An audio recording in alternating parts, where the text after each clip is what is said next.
Well, Frederick, you came right back upstairs and I saw you fell asleep. I woke up like... Okay, we're on the internet now. بسم الله والصلاة والسلام على رسول الله وعلى آله وصحبه أجمعين. Assalamu alaikum everyone. Assalamu alaikum Ahmed and Maryam. Walaikum assalam. So I want to start today with a big old fat review before we do anything else. Okay. I'm gonna do this a little bit quick, but it'll be really good for you guys to take a blank piece of paper and kind of take notes for what I'm gonna do right now, because it'll really help organize your thoughts about everything that we've done so far. Okay. So write small, write neat, and follow along. Okay. All right. So we started with, I'm going to skip the part where we said there are three kinds of Arabic. Yeah. Because that's obvious, right? So three kinds of English orientation. Okay. Three kinds of words. That's your title. What are they? Three kinds of words. Ism, fi'l, and harf. You can actually put that in one line so you save space. Ism, fi'l, and harf. And the definitions you should know by heart. Yes. Ism is a person, place, thing, idea, adjective, adverb, and more. Good. You don't have to write that down because it's in your head. What's a fi'l? Fi'l is a word that's stuck in the past, present, or future tense. Good. And the harf? Harf is a word that doesn't make sense unless another word comes after. Brilliant. Okay, so then we've got ism. And when we study ism, we study four properties, which are status, number, gender, and type. Right?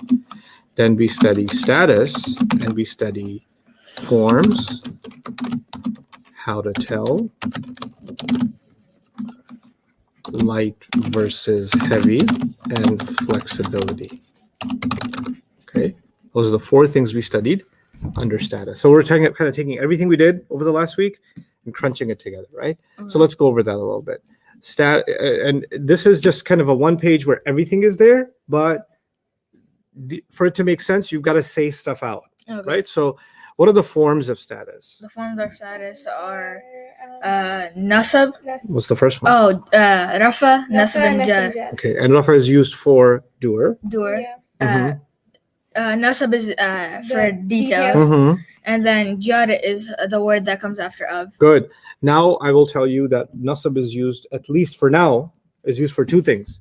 It's used for being a detail. Yes. And it's also used when it's getting beat up by a harf of nasab. Oh, yeah. Right? So it's kind of doing two things now. Yes. It could be one of those two. There's more things it does, but at least you know two of them now. You don't just know that it's a detail. It does other jobs too, right? And then jar was what was the definition of jar? Jar, word that comes after of. Right. But now we're going to go back and kind of say, maybe we should say a little bit more about jar, because it does two things. It does come after of. When it does come after of, it's a mudaf ilayh. Yeah. Right? Because the mudaf is before of and mudaf ilayh is after of. But there's another kind of jar when it's getting beat up by a what? A harf of jar. There's two kinds of jar. There's after of and after harf of jar. Yeah. Right? So those are the forms. How do you tell status? There's three ways. You can tell by ending sounds, ending combinations, or pronouns are weird. Yeah. Right? Now we know all about that. So what are the ending sounds and how do they work? U, a, I, un, and in. Right. Combinations are... Wait. But what does that mean? U, a, I, un, and in. Those are just sounds. How do you make sense of them? If you hear u or un, what does that mean? U or un, that means it's rafa. Good. If you hear a and an, that's a nasab. Right. And then U and un is rafa. I right. and in. He said u and un is rafa, Maryam. He said a and an is nasab, and you do the last one. A and in. Or no, I forgot. Good. E and an. E and. They all sound together. E in. E N. Would be Jar. Good. So how do you tell two rafa and two nasab and two jar? By the ending combinations. What are they? What's the two rafa combination, two nasab combination, two jar combination? Muslimaini. Which means the ani ending, right? Yeah. So ani would be two rafa. And then the aini would be two nasab or jar. Or two jar. Yeah. I want to hear the word two every time. Ani, aini, two rafa, two nasab, and two jar. Okay. Then we've got the plural. How does that work? Muslimani, Muslimaini, Muslimaini. That was 2. So that's That's oh, the first one. Muslimuna, Muslimina, Muslimina. Right. So Ina, Muslimuna or Mhm. Muslimuna is one is 3 rafa. Good. 3 rafa. Good. And then Muslimina, is either nasab or 3 nasab or or 3 3 jar. jar. 3 nasab or 3 jar. There's one more set of combinations. I think that's the feminine plural Oh yeah. combination. How does that work? Muslimatun, Muslimatan, Muslimatin. That's the ending sounds for it. Yeah. Yeah. That's 1 rafa, 1 nasab, and 1 jar. Good. Very good. Muslimatani, Muslimataini, Muslimataini. What is that? That's 2 rafa, 2 nasab, or 2 jar. Good. Very good. Muslimataini, Muslimat. You did that one already. Muslimatun, Good, Maryam. Muslimatin. Muslimatun. That's 3 rafa. 3 Right. rafa, and then Muslimatin, that's 3 nasab or 3 jar. Yeah, Muslimatin and Muslimatin, that's either 3 nasab or 3 jar. yeah, 3 nasab or 3 jar. 3 nasab or 3 jar feminine. Yeah, Feminine, Okay. yes. That's all the sounds and combinations. And you can have the normal version, which is what you just said. Yeah. You can also have their light versions. What does it mean that you have their light versions? There's no Extra, And extra N, N, right? Now, I also told you back then, pronouns are weird. Write that down. It doesn't matter if you don't know what it means, but now you do know what it means. Yeah. How do you tell rafa', nasab, and jar for pronouns? Oh, okay. So it's always rafa if it like that's like what was the word that you said? It's rafa Independent. independent.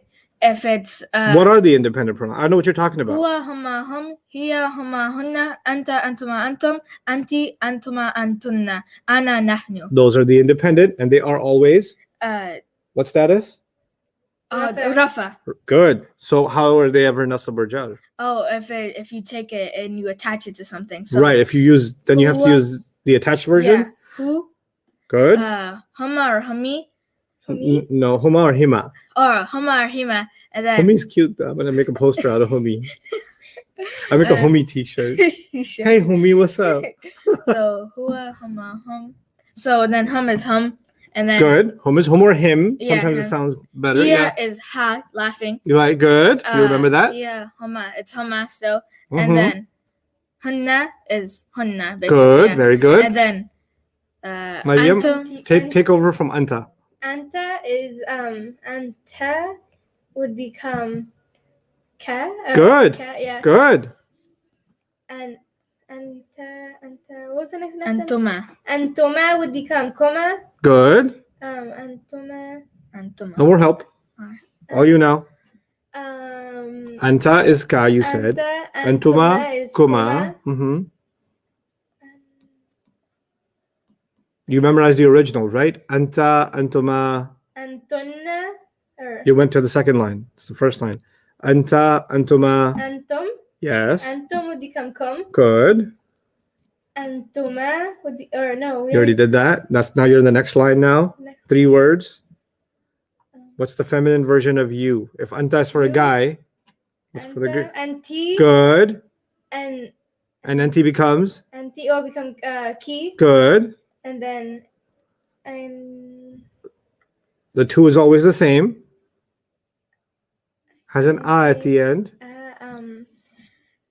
So you did anta, antuma, antuma, antum. antum, Anti, same word again.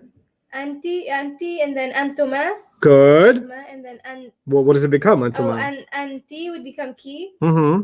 and then antuma again would Antuma. become comma, Good. and then ana, or You missed the ladies. You ladies. oh, you ladies With the crazy N. crazy and antonna Good. would become kunna. Excellent. Excellent. Excellent. And then ana would become 2 yeah, things. yeah or yeah, and then Yeah or ni. yeah, Or you could say e or ni. e or ni, Mhm. and then nahnu would become na. Excellent. Excellent. Excellent. You struggled through it. Very good. Keep up. Keep that up. Keep reviewing it Okay. until it becomes completely second nature. Okay. Okay. By the way, you guys flooded my inbox yesterday. Oh my God. I got thousands of emails of kids from all over the world, older people, college students, families that are watching us, that are memorizing. I saw babies in cribs that are trying to distract their brother or sister while they're trying to do huma huma hum. I saw 4-year-olds say hua hua hua. I don't know it. which is so cool to see. And I saw your notes. Some of you have put notes on your fridges. Some of you put them on your walls. Some of you said, you're losing your mind. Look at this. You look like a serial killer who's drawing up plans to, commit mass murder, but it's actually Arabic grammar, So it was awesome. It was just amazing. I was so happy to see that. And actually, what I plan to do is I plan to make an entire gallery out of all of the stuff you've sent me, and even share and read out some of what you guys sent. And some of you made shortcuts and notes and things that will help other students. So one of the hopes that I have, inshallah, when we move forward, there's a few things I want to tell you guys about that before I continue my review. I know a lot of you said you don't have a Bayyinah TV account, you can't afford to get one, or they don't accept, whatever form of payment, et cetera, et cetera. I get it. So there's a couple of things. I've been struggling with the technology behind Bayyinah TV for a while, but alhamdulillah, we have a very good, very capable tech team that has been able to resolve the vast majority of the issues and migrate us over to a much better platform, inshallah. More than half of the Bayyinah TV subscription base is already successfully migrated over. Some of you are still having trouble migrating. And those of you that are, you can email contact@bayyinah.com. I know you may have emailed tv@bayyinah.com before or posted here, but if you just email them, if you're still having issues, they can walk you through it. And they are dedicated to getting every email address. So there's a team of people that are working around the clock that are just addressing issues with Bayyinah TV so that you guys are completely onboarded before we move on to Bayyinah TV, right? But here's the plan that I have for those of you who couldn't afford it, or those of you that would like to continue. I'm absolutely not going to be able to continue on Facebook or YouTube and the way we have been right now. That's not going to happen. It is going to be on a separate platform, and there are reasons for that. And the reasons for, predominantly the reasons for that is there's actually a system I'm putting in place where students can exchange with each other and, organize study material. On social media, some of you say Assalamu alaikum from Bangladesh. Others of you say, Dajjal is coming. And then some of you ask a grammar question. So there's no I can't control the discipline on social media, but I need a place where we can have structured discussions by subject. I can give you guys, have a system by which I can check your homeworks and things like that, because there's thousands of you and there's one of me, right? Or there's a couple of us with with me and the TAs. So what I'm hoping for is that we have a platform where much of this becomes organized way more. The classes, the lectures, the concepts I'm teaching you, the notes are already organized. But organizing the students, organizing how you're going to do your assignments, organizing your communications with each other, all of that also needs a level of organization so that this really takes the next level, and that's what I'm hoping to accomplish. So for that purpose, pretty soon, I'll give you a different email address. And for those of you that I will ask you to show me in the next 3 days, because we only have day 8, 9, and 10 left, right? So there's quite a bit of work left. But in those 3 days, I'll give you an email address. I haven't set it up yet, but I will. That's for those of you that have been following this course and been working hard, struggling through it. I want you to show me your notes. I want to show me something. I want you to show me that you did work. And I will add you. There's already a list of people that want a Bayyinah TV subscription, can't afford it, and they're hoping somebody will sponsor them, right?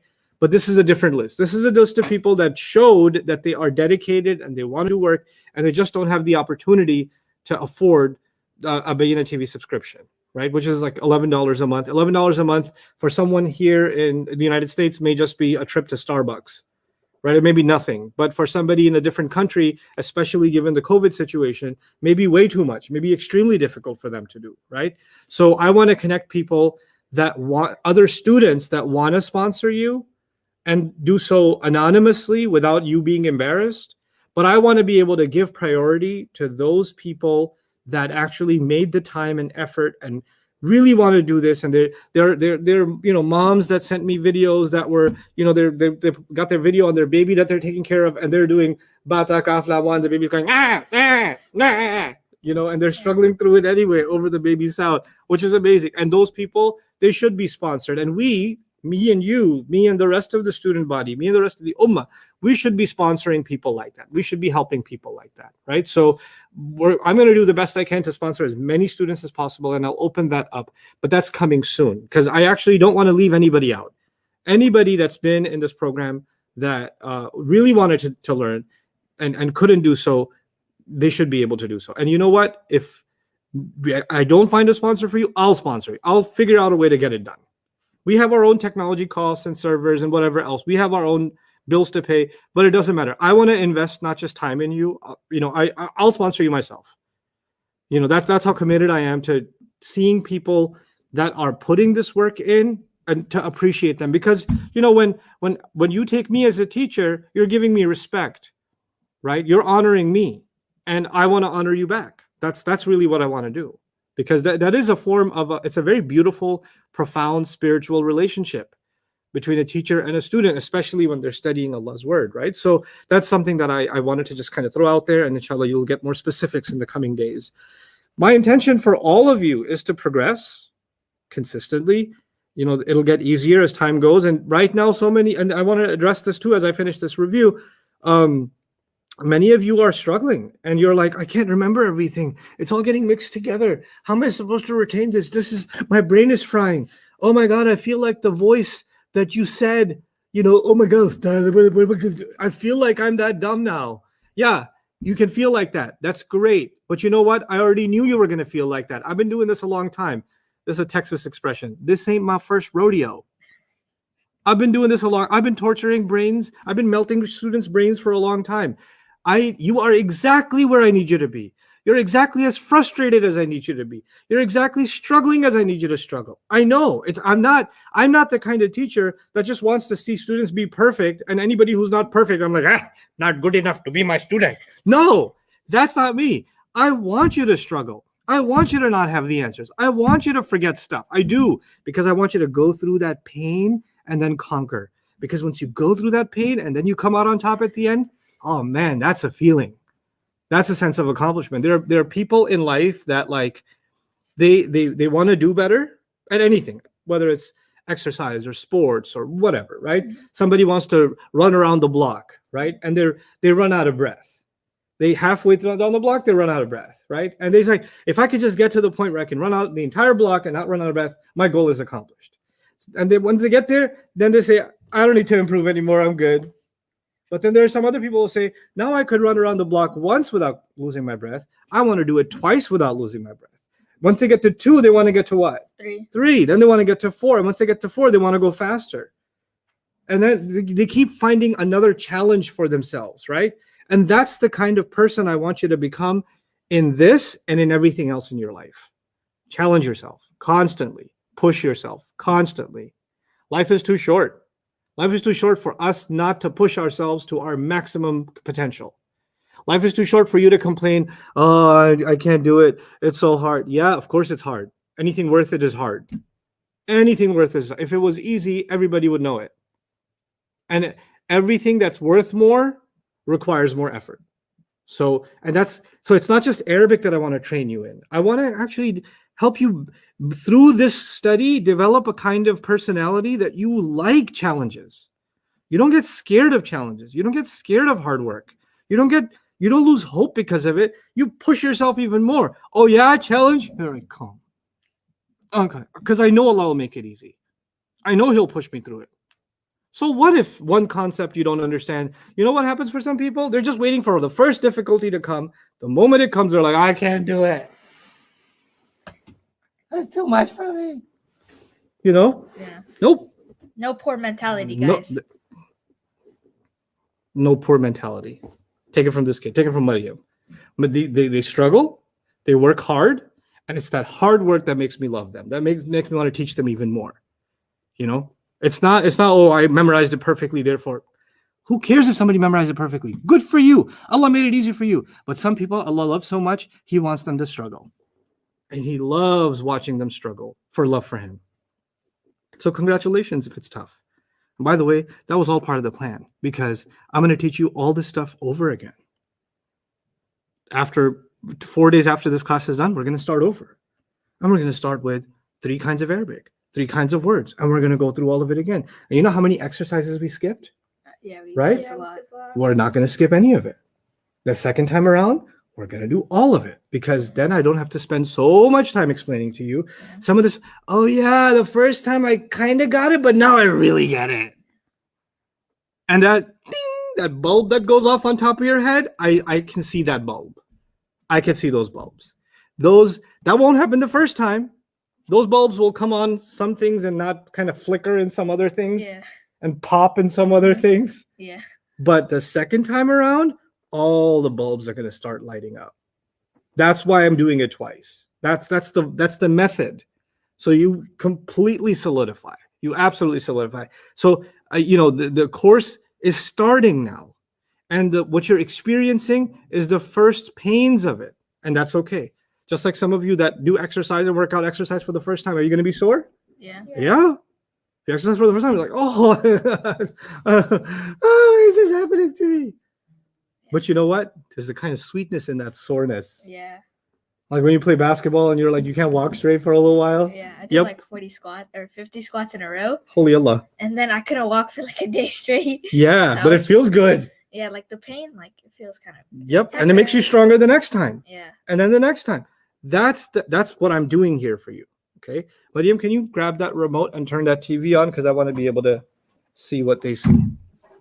Because I don't want to keep turning this way. Okay, so let's finish our review now. Okay. So the forms, how do you tell status? We talked about how to tell status was you can tell by ending sounds, you can tell by ending combinations, the pair combination, the plural combination, the feminine plural combination, and you can tell pronouns are weird. The independent ones are rafa, and the attached versions are always nasab or jar, right? So that's how far we got. Since we're on the pronoun subject, let's just talk about that. We'll make a separate title for that.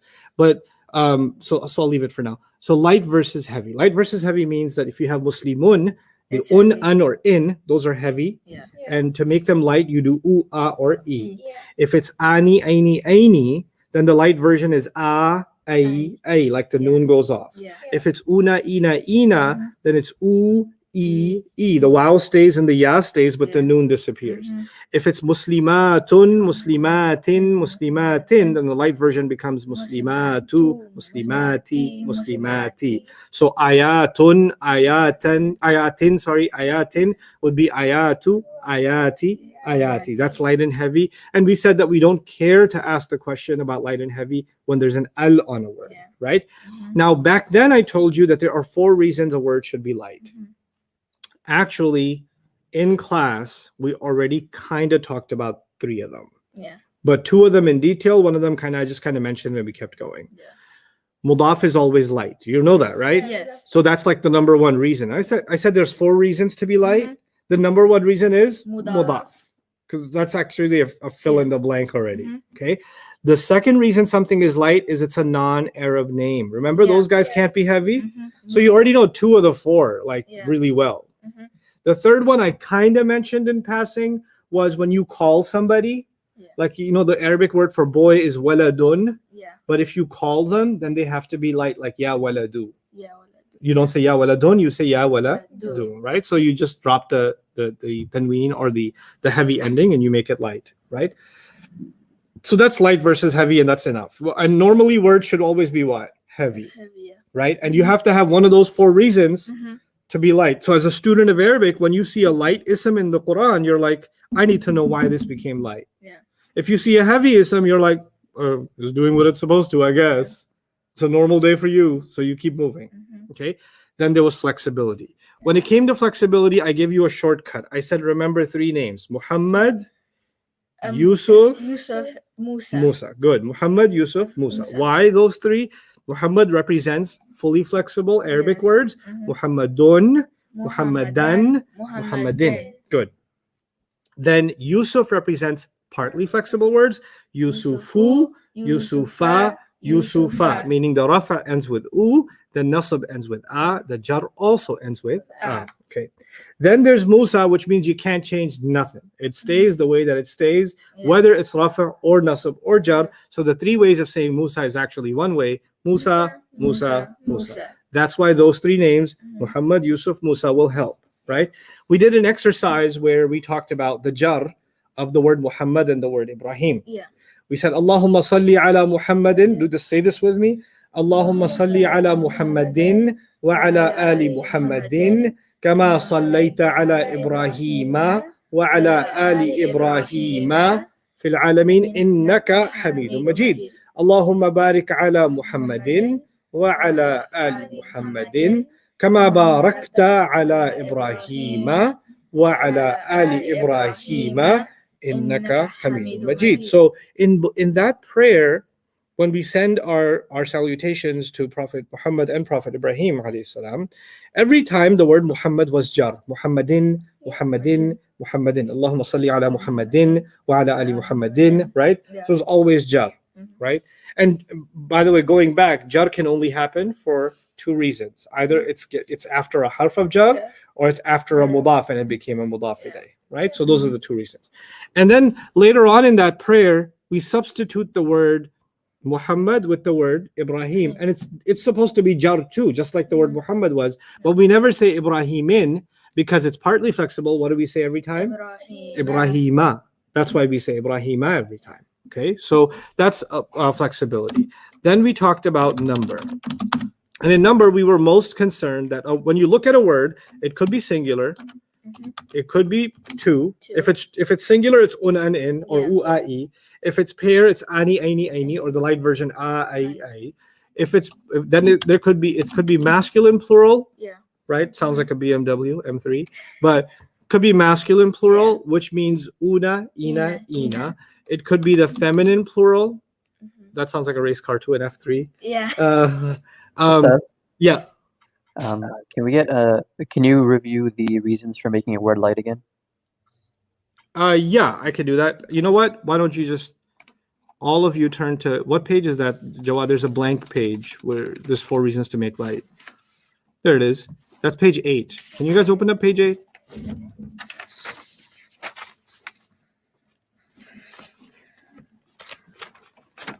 I like shawarmas. That was on the page. I know. Yeah. There we go. What does it say on top? There are only 4 reasons to make an ism to be, or for an ism to be light. Write them below. Number 1. Any guess? An ism. It has to be. Why would a word be light? Oh. Good. This is my mouse handwriting. He has better handwriting in like paper, guys. My handwriting's beautiful. Second one? It's partly flexible. partly flexible. Like Yusuf, remember? Yeah. You can write in cursive? A little bit. Like my index finger. I can't. My teacher tried to teach me in like 3rd grade. She gave you this whole like everybody whole notebook. It didn't work out. They're my favorite. I love cursive. I like my normal handwriting. Okay, partly flexible. Then the third one is when, wow, that's ugly. You call Somebody. someone. Like, yeah. I gotta write it clearer. Waladu.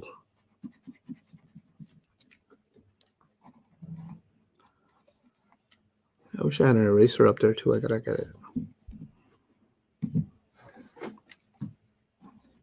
When you call someone.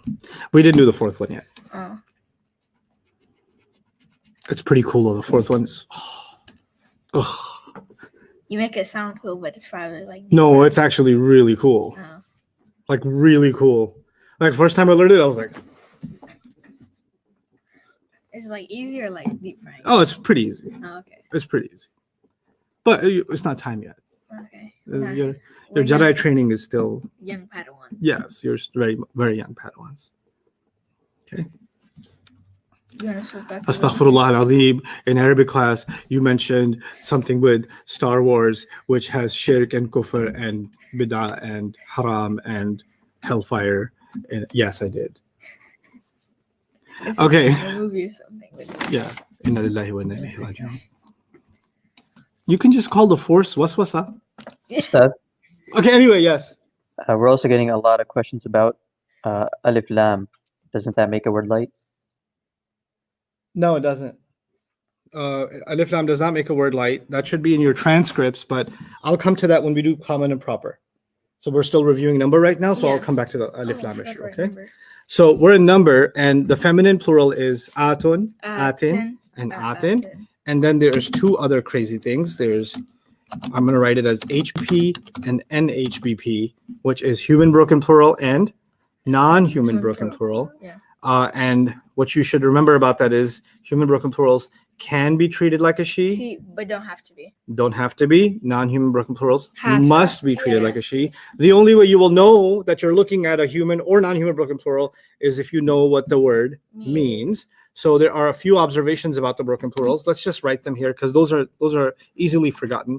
Broken plural observations. Just some things you should remember.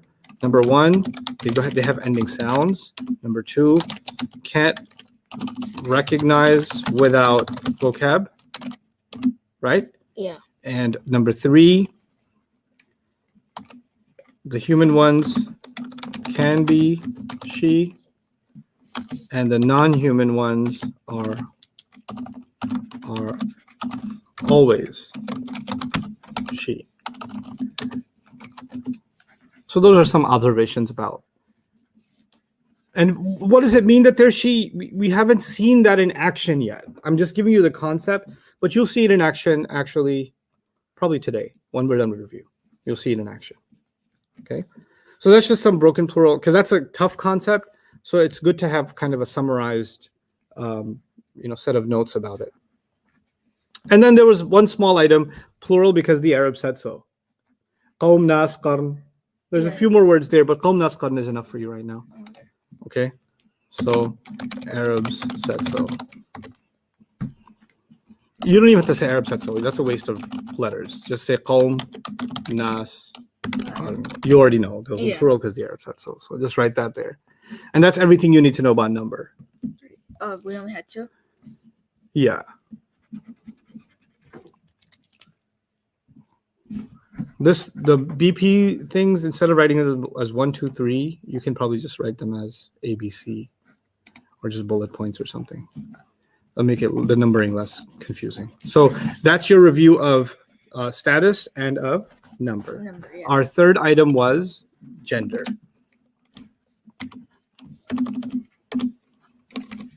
And in gender, we only study fake feminine.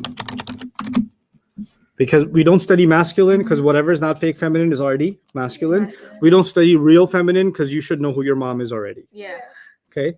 So it doesn't make any sense for me to teach you that mother is feminine. Yeah. Okay? So we only study what? Fake feminine. Fake feminine was many words, not all words. See careful language. Many words that end with this guy.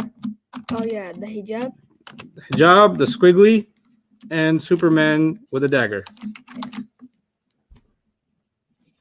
Ta marbuta, alif mamduda, alif maqsura. Those words, many of them can be. Okay. I want to see what you. I wrote fake and then I put ININ. So I said fake any. Just wrote fake FEM, and that's good enough. Okay, fake fine. feminine. And number one, many. Then there is Arabs said so on page 12. Body parts in pairs. And broken plurals.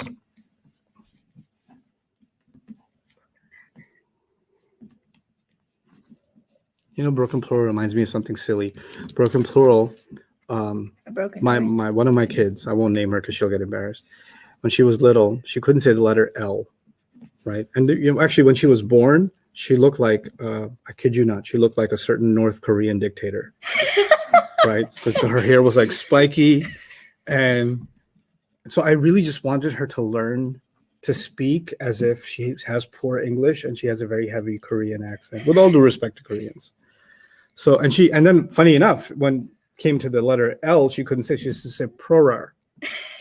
So she was a broken prorar, right? Yeah. And so when she was little, when she was like 3 years old, I was obsessed with chocolate milk, right? And then she got obsessed with chocolate milk. But she used to say chocolate milk, like normal. But I really wanted her to say it like a weird way. So I used to say Chakadamare. Say Chakadamare. And so until she was like 7 years old, she'd speak normal English. But when it came to chocolate milk, she's like, oh, I really feel like getting a Chakadamare.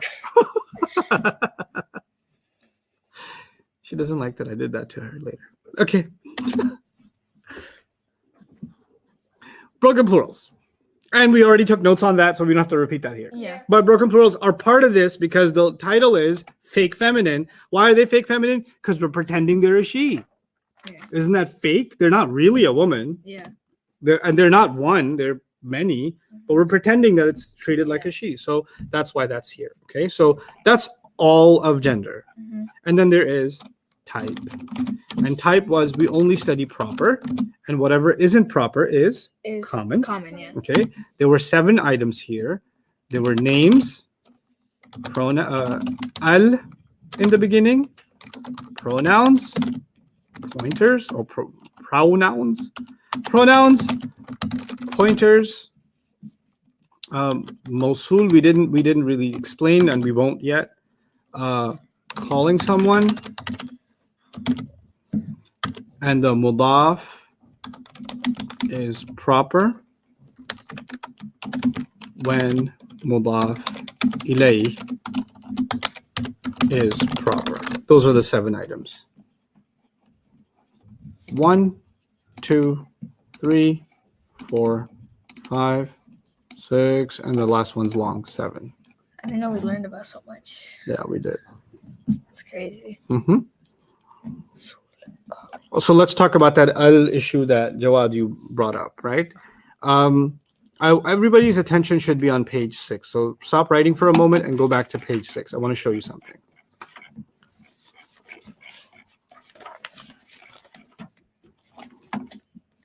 This is something that we talked about and you forgot, and that's okay because your job is to forget, my job is to remind.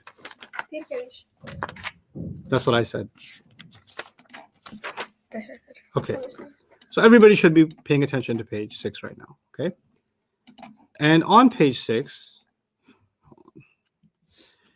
I'm going to put al on each word. Okay. Al-Muslimu, Al-Muslimu. Al-Muslima, and then Al-Muslimi. Me. Okay? So I took the tanween off. So Yeah. somebody might say, see, I told you it's light. Hold on, student. Hold on, student. Hold your horses. Yeah. Hold your donkey. You ain't got a horse yet. You didn't get that far yet. You still got a donkey, okay? So it's Muslimun becomes Al-Muslimu. Yeah. But it sounds light. Hold on. Muslimani, I'm going to put al on it. Right now it's heavy, by the way. Let me remind you. Muslimani is Heavy. How do I know it's heavy? All the words on page 6 are heavy. Yeah. Because they have there's 2 kinds of heavy ends. There's the un and in that makes it heavy, or this big old fat noon that makes a word heavy. The combination noon can also make a word heavy. But if I say al-muslimani, that's perfectly good Arabic. Al-muslimani. Did I make it light? No. No. So to say al makes a word light is haram. Very haram. Al does not make a word light. The rule is al doesn't like Tanween. tanween, on, an, or in. It doesn't like them. Yeah. Because it doesn't like them, whenever they show up, al says, you got to go. Yeah. Kicking you out. That's it. But there's no tanween here, Mhm. so it had no problem with it. The concept of light is a big concept. It affects the singular column, the pair column, the plural column. The concept of not liking tanween is not the same as light. It just affects one column. Yeah. Or in fact, 2 columns, because in muslimatun at the end, here, muslimatun, if I put al here, then the un would have to go. Yeah. Then you would have to put u. Because al does not like Tanween. tanween. Okay. Can't have that. Yeah. Okay. I hope that answers that question. So let's go back to our review writing. So al only removes the extra n. Extra tanween. Extra. The extra n from tanween, not all the other tanweens. Yeah. Not all the other noons. Okay. So muslimuna is still al-muslimuna. It's still heavy. Yeah. But the real thing is we don't even care to say light or heavy when it comes to al. Okay. Okay. Now, so that was type. And then we were done with the properties of the ism. Then we looked at a word and tried to figure out the status, the number, the gender, and the Type. type. And we did that exercise over and over. Okay, Okay. you bring with that next. Sure. Thank you. You want fries with that? Calling someone. Jawad, while they're writing it down, folks have questions. They're free to ask. Okay, somebody was asking about the noon for a mudaf. Can we say that a mudaf will never have that noon at the end? The mudaf will never have an extra noon at the end. If it's got an extra noon, you are wrong for calling it a mudaf. That's correct. Other questions? Someone's asking why Nuh alayhi salam is heavy. Something I didn't teach you, even though it's in your notes. Well, might as well tell you now. It's a secret I've been keeping from you. You remember how I told you non-Arabs get to be partly flexible? They don't get to have un, an, or in. Mm-hmm. The Arabs said, you know how, like, think of it like immigration. Yeah. Right? So people live in America, but some people are not citizens. Yeah. If you're not citizen, sorry, you can't have a passport and you can't vote. Like, it's like saying you can't be heavy and you can't say the E sound. Ooh, ah, ah. Remember? Yusufu, Yusufa. Yeah. So we took two things away from you. We can't let you vote and we can't let you have a passport. Right? Yeah. So immigrants are like, but I want to vote. I want to have a passport. Let me apply for what? A visa. Citizenship. Oh, citizenship. If you become a citizen, then you can vote and you can also have a passport. So you used to be a foreigner, but then they allowed you to become a Citizen. or even though you're not from here, you weren't born here, you can now be treated as if you are one of us, right? The Arabs at a barbecue thousands of years ago came up with an idea. What if somebody wants to join us, like be treated like one of us? You got any ideas? Anyone? They're like, I got an idea. If their name is spelled with 3 letters, we should let them in. Okay? That's like a Squidward. So, yeah, I know. That's a good voice. I hold on to it. Okay, so if a word is spelled with what? 3 letters, 3 letters. we should treat him like he's one of ours, even if he's not Arab. Okay, so here's what happened. Yusuf applied for citizenship. And they said, excuse me, you got way too many letters. How many letters has Yusuf got? 4. No, sorry, you got to be Yusufu, Yusufa, and Yusufa. Yusufa. Okay? Sorry. Ibrahim applied. They're like, seriously? We lost you at Ibr because there's way too many letters. Yeah. Ibrahimu, and then what? Ibrahima. Ibrahima twice, yeah? Okay. Then Nuh applies. You got 3 letters. 3 letters. They're Come like, on in. you know what? Yeah, okay. We'll treat you like Arab. Mhm. Only because what? You got 3 letters. You have 3 letters. Then Adam said, I'm older than Nuh. I should apply. Adamu. 3 letters, right? Yeah. No. Adamu, they denied the application. Adama and Adama. But Ustad, you said 3 letters. No, hold on. How many alifs are here? Isn't this double alif? Oh, yeah, it is. Is it? Because if you say Adamu, that's 3 letters. Yeah. But if you say Adamu, that's like saying Adamu. It's double alif. How many letters is that? That's 4. That's 4 letters. That's why it doesn't apply. Well, does the Hamza count with it? Yeah. So. Yeah. Okay. So when you write the mud like that, then you don't have to write the Hamza. Okay. Okay. So Adam is 4 letters, so he doesn't get it. So it's treated like Yusuf, Yusufu, Yusufa, Yusufa. So where is Adam then created if he's not Arab? Because didn't they? Well, think about it. Ahmed, if Adam alayhi salam was Arab, then all his kids would be what? Arab. Then we would also be Arab and we wouldn't have to have this class. Yeah. I mean, yeah, that makes sense. Right? Yeah. Adam alayhi salam is before the races. Oh, yeah. So He's the father of all the races. Yeah. So to call him Arab would be a mistake because then everybody else would have to be Arab. Yeah. You get it? So he was born in Jannah, right? So yes, he was created. Oh, he was created yes, in Jannah? and then put in Jannah. He wasn't created in Jannah. He was created outside of Jannah, and then Jannah was created for him. Oh, okay. Yeah. So therefore, he's a Janni. A Jannati. A Jannati. Oh, Yeah. okay. Yes. Try to create my own right there. But you, I don't think you attended story night for Adam alayhi salam. Yeah, no, yeah. You because- missed out because because that's his when I told birthday. this whole story and what we have to understand about Adam alayhi salam. He was actually created for two worlds. Oh, He was created for Jannah and he was created for this world. okay. Because when he was created from dirt, Mm-hmm. right? He Yeah. was created from dirt. Dirt belongs here. Yeah. Dirt is for here. And then I talked in detail about that in that story night. That was pretty fun. Yeah. Okay. So now that's the question about Nuh. Now you have a prophet named Lut. Yeah. Lut is not Arab. But he got 3 letters. He got 3 letters. So Lutun, Lutan, Lutan, and Lutan. Lutin. Okay. Mm-hmm. So that's why the word Nuh gets Mm-hmm. un and in, and Lut also gets un and Un in. in. Okay. Shu'aib also gets un and in. You know why? You're like, but it's 4 letters. Yeah, because he's Arab. They don't count letters for Arabs. They only count letters for who? Non-Arab. Non-Arabs. Salih is 4 letters, but he gets it because he's Arab. Yaqub, sorry, you're not Arab, so Yaqubu, Yaquba. Yaquba. Ustad, how am I supposed to know who's Arab and who's not Arab? I already told you. There's only 4 Arab prophets. Yeah. The rest of them are non-Arab. Only 4. Hud, Hud, Salih, Saleh, Shu'aib, and Muhammad Sallallahu Alaihi Wasallam. That's it. Everybody else is non-Arab. So we only have 4. Yeah, we only have 4 Arabs. Everybody else non-Arab. Allah sent prophets to every nation. Yeah. He didn't just send prophets to the Arabs. And most of the time, the Quran is talking about prophets that were not Arab. Yeah. Because it's a book for all humanity, right? So Mhm. it talks about all of them. So that's like something a lot of people get wrong. Like, Oh, yeah. yeah, because one of my friends, he always thinks I'm Arab. He's like, be quiet, you Arab. Yeah, I have some fun conversations with people like that. It's the funniest thing. Y'all got Jesus in the Quran? Yep. Mm-hmm. And Yeah. Mary. Yeah. We got a whole chapter. Y'all believe it? What? What? Y'all? Yep. Mm-hmm. Actually, a friend of mine recently found my lectures on Jesus in the Quran, and they're going through them now.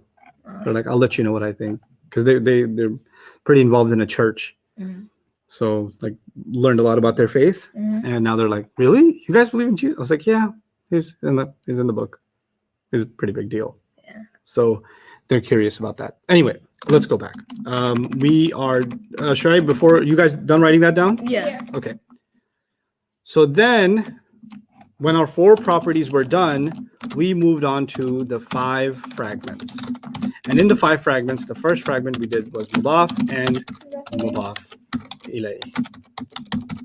A lot of you are from the Indian subcontinent, so there are people listening in from Sri Lanka, India, Bangladesh, Pakistan, etc. So if you are from South Asia, then you say muzaf and muzaf ilayh. Don't say that. Say mudaf and mudaf ilayh. Okay? Muzaf and muzaf ilayh moved to Muzaffarabad and they didn't come back. But mudaf and mudaf ilayh are still with us in Arabic class. Okay? And it's not muzaf ilahi. It's mudaf and mudaf ilayh. Okay? Mudaf with a D. Mudaf and mudaf ilayh. Okay? Now, mudaf and mudaf ilayh, what did you learn about them? Can you remind me some basic things about them? Mudaf is, it has no L. And Okay, so the rules for mudaf are no al and no, has to be light. light. Okay, what's the definition? Mudaf is what? Mudaf is The word before of. Yes, Yes. the ism before of. Oh, yes. Well, that sounds even more accurate than the word before of, because there's 3 kinds of words, right? Mhm. So it's the ism before of.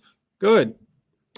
What's the rules for For- mudaf ilayh? has one rule. It has to be jar. Good. Has to just jar, just write jar. And what's the definition? Mudaf ilayh is what? The word after of. Is the ism Oh, the ism, yeah. after of. Can anything come in between them? No. No, Mm-mm. no long distance. Good. There's one more thing. We practiced it only a little bit. In the future, we'll practice it some more. When the mi mudaf ilayh is proper, then the Mudaf. mudaf is proper. Oh, yeah. we figured out 4 properties of them, Mhm. but I kept leaving the 4th property out. I kept saying, Yeah. oh well, we're not going to say it's proper or common. We're going to have to check with the mudaf ilayh. If the mudaf ilayh is proper, then we'll say the mudaf is proper. If the mudaf ilayh is common, then the mudaf is common. But the other properties like status, number, and gender, you can figure them out Yeah. from a mudaf, right?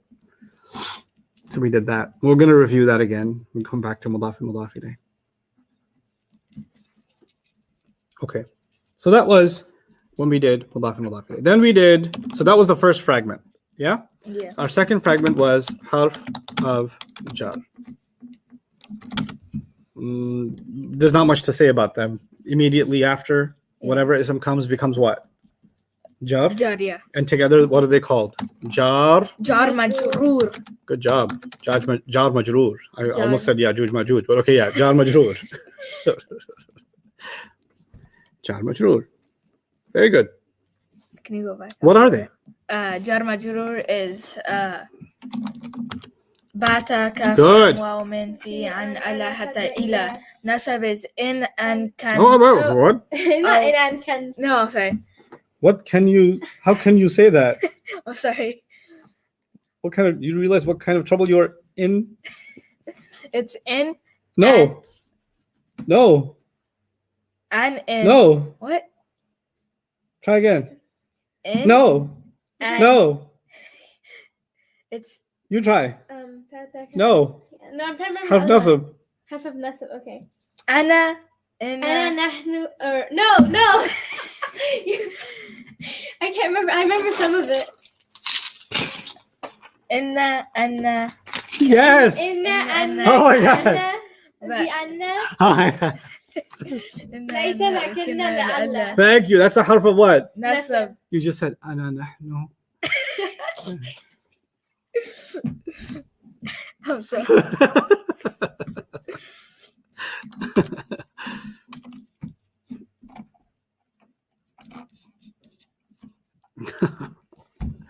Oh my God. I gotta tell you this story. You got so many stories. I have too many stories. But you're writing this down right now, right? Yeah. Okay. Joad, they're writing this down. Tell me if they have any questions. What is the ummah asking? What's going on in the Ummah right now? I think we're good to go for right now. Really? Mm-hmm. Just It's a because lot of requests to scroll up and make the font smaller. Yep. You're doing it wrong. Here, font is smaller. Scroll it up.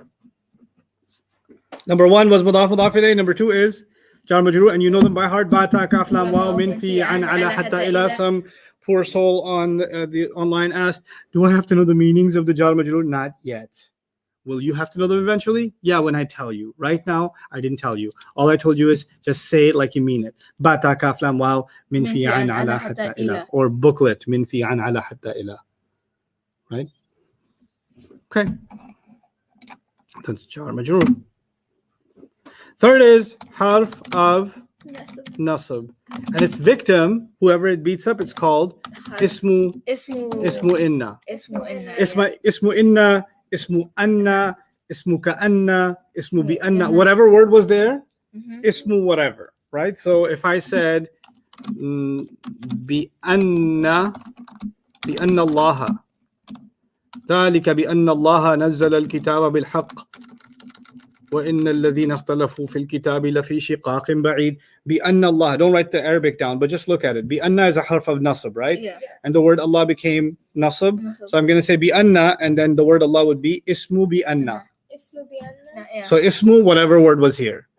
Okay. Okay? So if this was lakinna, I'll replace it. Lakinna, that would be ismu lakinna. The word Allah would be ismu lakinna. That's how you call it. Okay? So we done did that. And we only have 2 more fragments left. 2 more fragments. That's how far we got. One thing I didn't review that's not part of this 1, 2, 3 is pronouns. Let's make a separate thing for pronouns. And that's not number 4, okay? It's just kind of a side thing that you have to study. Pronouns. What are the originals? Say them. Huwa, huma, hum. You're gonna say one line. She'll say the next line. You'll come back to the third line. She'll do the fourth line. That's how you do it. Okay. Tag team. Come on, let's Huwa, go. huma, hum. Anta and Allahu Akbar. Is that it? No, What is he it? said huwa huma hum. Yeah. Oh,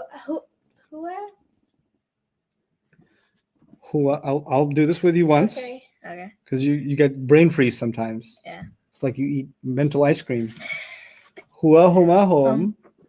Hiya Hiya huma hunna. Okay, yeah.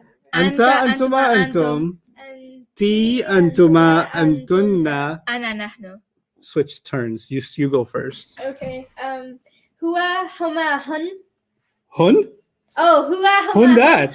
Huwa huma hum. Yes. My turn? Yes. Hiya, huma, hunna. Anta antuma antunna. Oh wow. Anta antuma. Anta antuma antuma. No, antum. And anta antuma antun. Antum. Antum. Oh, I said okay. Antum. Okay, start over from the very top. Okay. I need a flawless victory.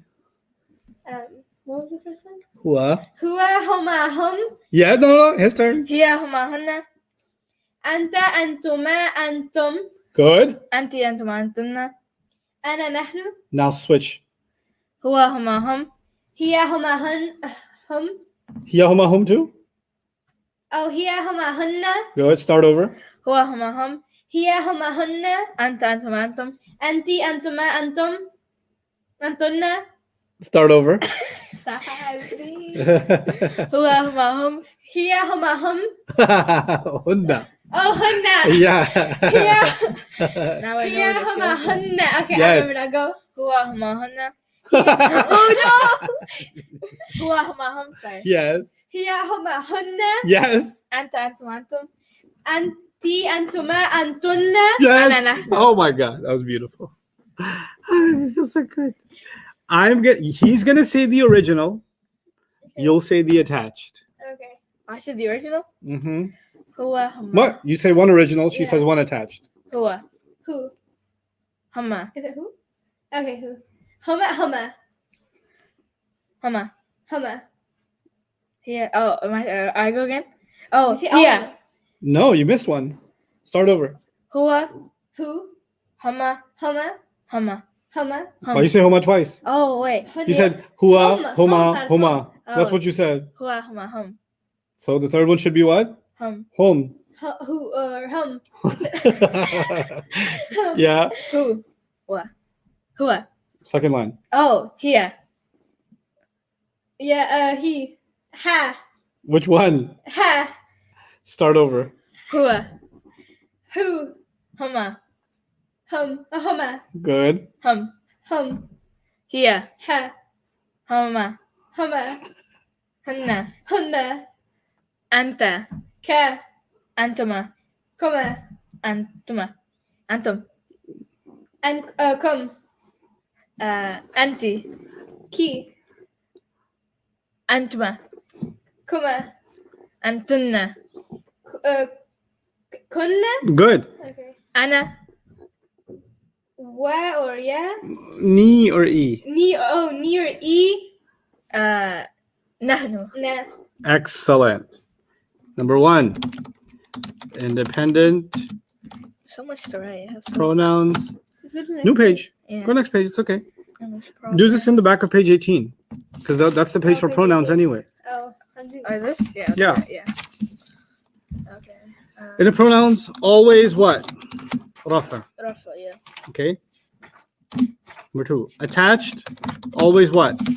Attached, always to Nasab or? jar. Nasab or jar. Okay, now. A. When attached to harf of jar, they are what? Take a guess. When attached half to of Jad harf or of Jad? Jar. Jar.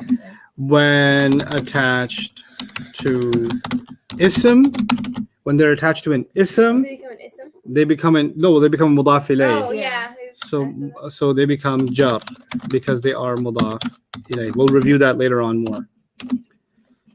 When attached to harf of nasab, take a guess. Nasib. Nasib. Nasib. Yep. Okay. So they're jar twice. Yeah, if they're attached to a harf of jar or they're attached to an ism, they're jar. And so far they're nasab once. When they're attached to a harf of nasab, they're nasab.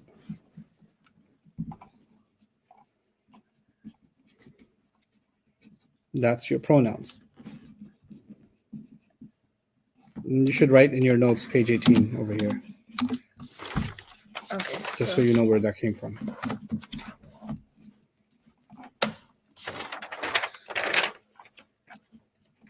Okay. This is everything we've done so far. Okay. This is how far we've gone. We have about a little less than 2 hours to cover quite a few things. I don't think it should take that long though. So I'll take a few questions before and then give you a break, and then we'll start fresh and hit the new concepts. Did you notice I haven't yawned at all today? Yeah. What'd you do? Exercise in the morning? No, I drank coffee. You drink coffee, you old man. Okay. He had a caramel mocha or Mocha. cookie, the mocha cookie crumble. Jawad, we're waiting for your questions. Okay. So for some of the harf of nasabs, like bi'anna, people are asking how we can have a harf of jar attached to a harf of nasab. Think of it as one word for now. When I get you to an advanced level, then I'll break that down for you. Right now, you can't handle that. The concept of masdariya, which will come later on, much later on, will then make sense. Right now, all you do is you just think of it as one word. Don't think of it as two words. It doesn't help you. Go ahead. A lot of questions on ism mawsul and ism ishara as well. Okay, ism mawsul, don't worry about it. Ism ishara, we'll do today. And if you don't know what it means so far, that's okay. You're human. It's coming. We're not robots. Others? There was a question about places. Yeah. So we talked about that. The two-letter thing? Proper names of places are partly flexible. So then Correct. how come in an example yesterday we had masjid with the kasra? Oh, but masjid is not a proper name. It's just a name. Like a place to do sajda is called a masjid. Oh, But that's when like- I mean proper name, I mean like Bayna campus. I mean Dallas. I mean Fort Worth. I mean Mecca. I mean, Medina. Kuala Lumpur. Oh, I went But there. he has not. Yathrib. Yes. Yathrib, yeah. We're not supposed to call it Yathrib, are we? No, we say Al-Madinah now. Al-Madinah to Nabi. So generic words are fully flexible. Not any word for a place. Farm is fully flexible. Field is fully flexible. Masjid or school or house is fully flexible. But if I say, Seattle, Washington, then Seattle's not going to be fully flexible. It's going to be partly flexible because it's the name of a place. But if I said city or town, that'd be fully flexible. Okay. Other questions? Yeah. Earlier we said that mudaf ilay has to be an ism. Yes. But now pronouns can also be mudaf ilay. How's that? Very good question. Because pronouns are an ism. What's an ism? Go back to the basics. An ism is a person. Place. Isn't a pronoun a person? Yeah. He, she, Yeah. they aren't they persons? Yeah. Yeah. So why couldn't they be ism? Pronouns are just one kind of ism. So they are still ism. We're still studying ism, guys. The only time we've ventured into harf is harf of jar or harf of nasab. Other than that, everything I've taught you is just isms. Good question, though. When a To pronoun, connect to the beginning. Go ahead. Yeah. when a pronoun is attached to an ism, why is it jar? When a pronoun is attached to an ism, why is it jar? Let's think about that. It's good that you asked, because it seems like, why though? Right? So let's walk through it. I did walk you through it a little bit yesterday, but it doesn't hurt to do it again. If I say,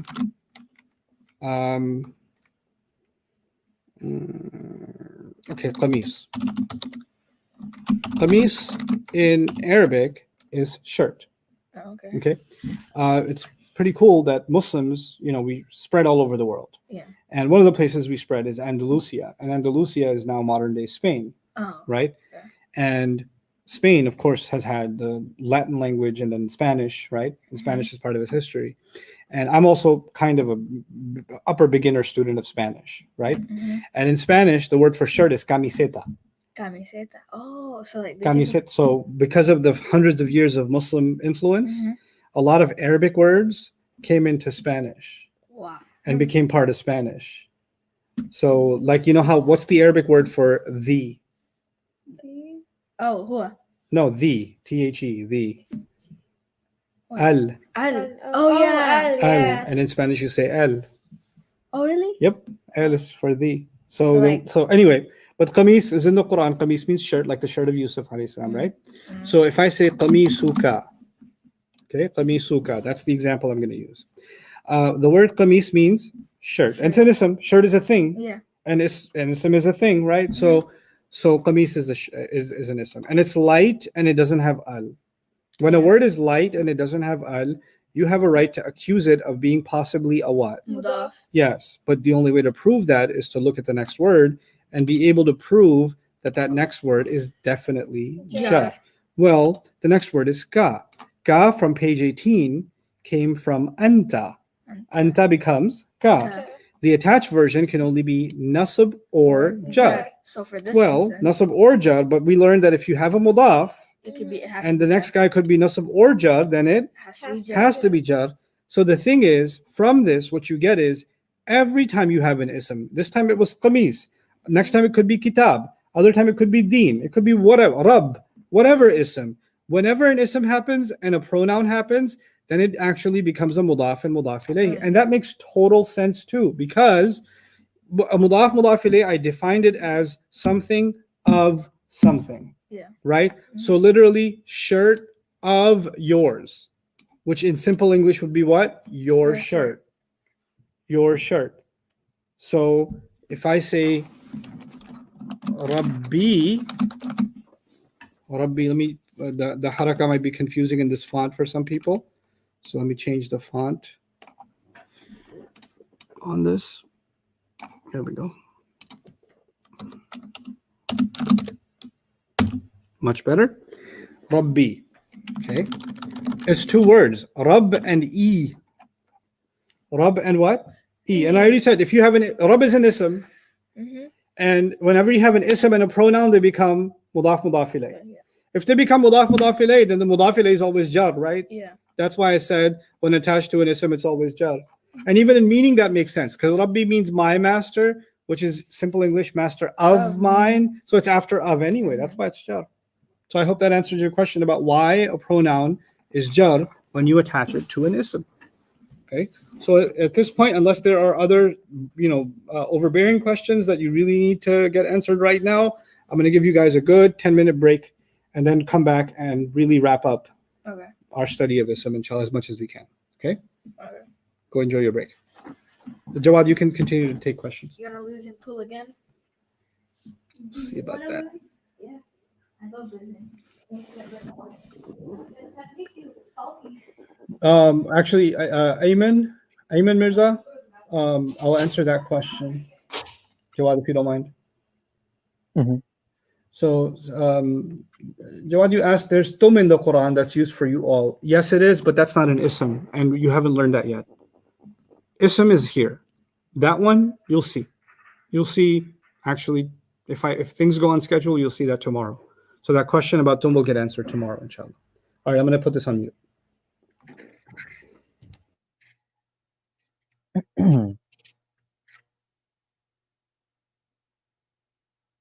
Okay, I'm not quite sure how to pronounce your name, but Allahumma is one word, or is this Allah with the humma pronoun? Now, Allahumma, this is a special way of calling out to Allah. So it's kind of like saying Ya Allah, but this is specific to Allah. So when you say Allahumma, it's like you're calling out to Allah. That's not a pronoun that's attached to an end, to the end of the word. I did see everybody's comments about a face reveal, but I don't think that's happening anytime soon, inshallah. Samin, what if an ism before the pronoun is with al? If you have a pronoun that's attached to the end of an ism, that ism will not have al. because a pronoun being attached to the end of an ism automatically makes that an idafa, and the mudaf cannot have al. So you'll never have that with an al.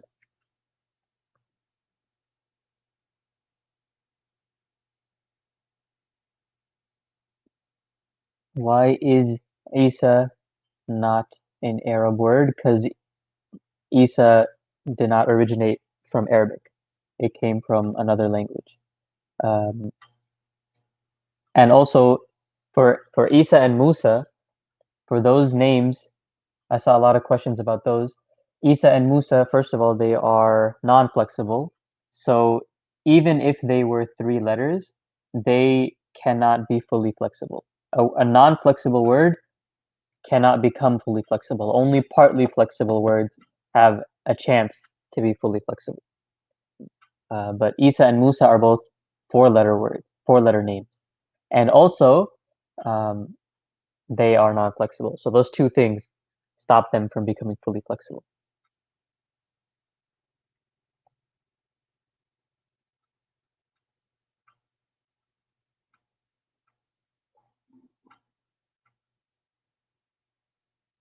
Khadija, we've discussed 2 ways for a word to be nasab. One of them is if it's a detail, and the other one is if it comes after a harf of nasab.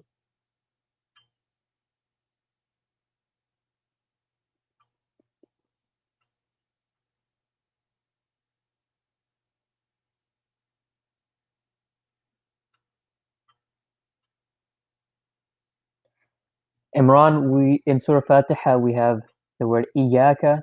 That's not quite something that we've discussed yet. So when we get to that, then we can answer that question, inshallah. Right now, it'll just be a little bit confusing.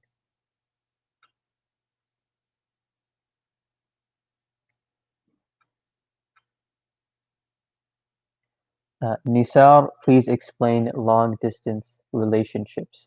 So when we talked about mudaf and mudaf ilay, and when we talked about the harf of jar and its victim, we said that the victim and the mudaf ilay always have to come right after the mudaf or the harf of jar. This isn't true for a harf of nasab though. If we have a harf of nasab, then we can have some words in between its victim. So we can have a harf of nasab, then we can have whole sentences before we get the ism of the harf of nasab. That's what we mean by long distance. So the ismu inna, for example, doesn't have to come right after inna. You can have something in between them. I hope that was clear.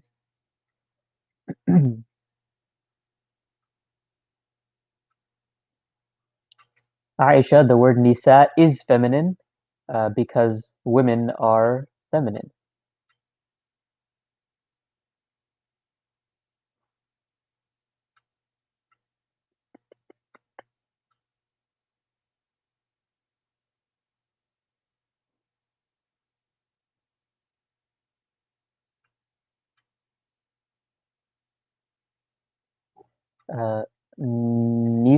Nisa, how come Lut does not have a sukoon on the waw in the Quran? A lot of times, depending on the script that you're using, if you see a letter that doesn't have anything on it in the Quran, then you have to assume that that letter has sukoon. If you see a letter that doesn't have anything on it, you have to assume that that letter has sukoon. So if you see that waw in Lut doesn't have anything, then you can assume it has sukoon.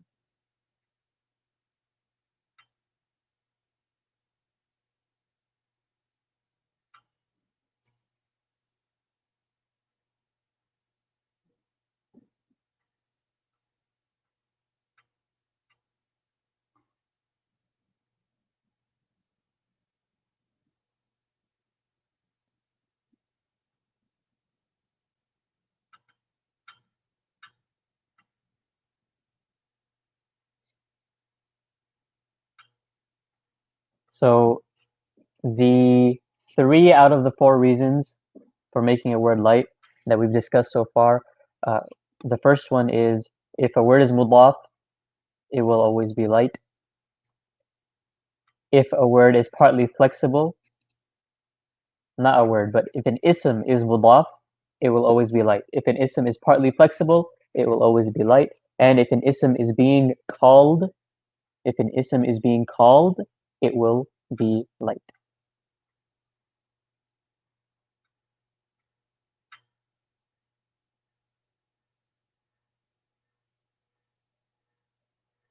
All right, Huda, with regards to inna and ismu inna, why can't nahnu come after inna?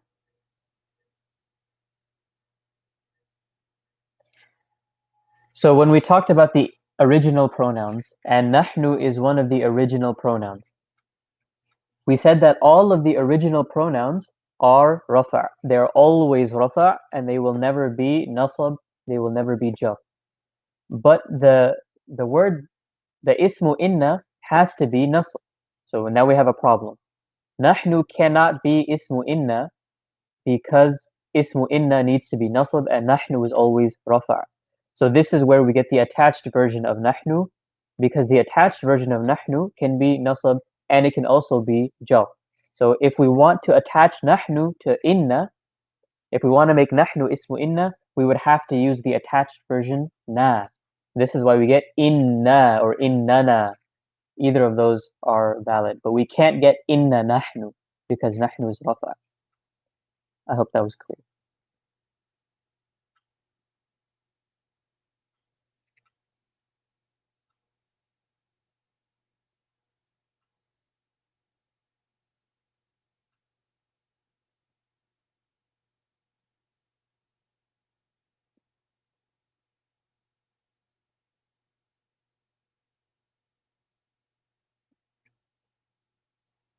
Alina, that the ayah you're looking at in Surah Yasin, that word after hatta is not an ism, and we're only talking about isms right now.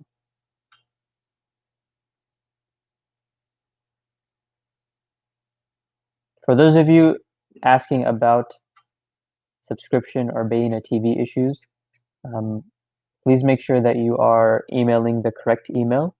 The correct email is contact@bayina.com, and please give them some time to get back to you because surely there are, thousands of people emailing them right now. So inshallah, try to be patient.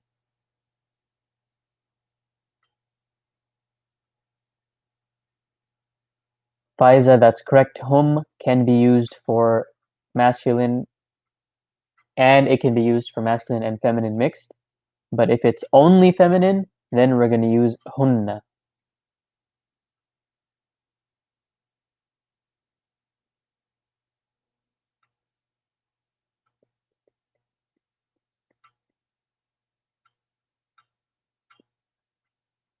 Ismat, that is correct. Names of places with 3 letters can also be fully flexible, just like names can be.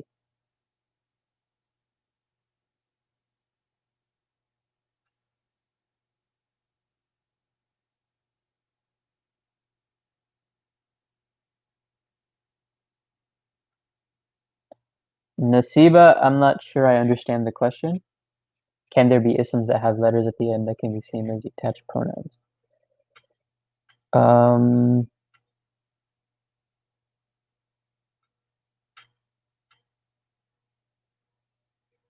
Yeah, I'm not quite sure I understand the question. If you can please clarify.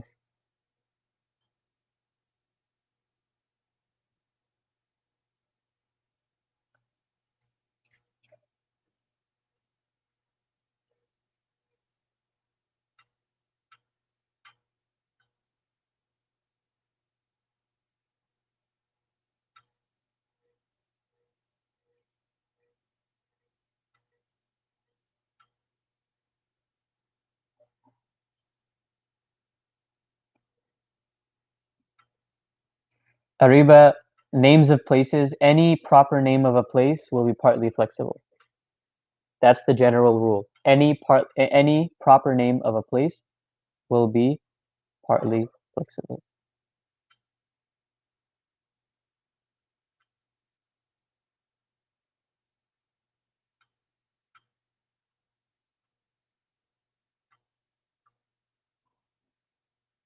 Maliha, that is correct. Pronouns are isms. Because when we talked about isms, we said isms are person, place, thing, idea, adjective, adverb, and more. The first one on that list was person, and pronouns represent people, right? When we say huwa, we're talking about he, and when we say hiya, we're talking about she, and so on. So pronouns are people, so pronouns are isms.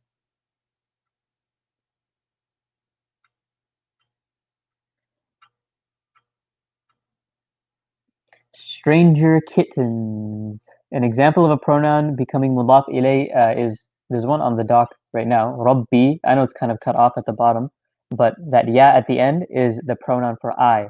So Rabb is the ism, and then the ya at the end is a pronoun, Rabbi, and that becomes in idafa. It means my master, or master of mine, and then a better way to say it is my master.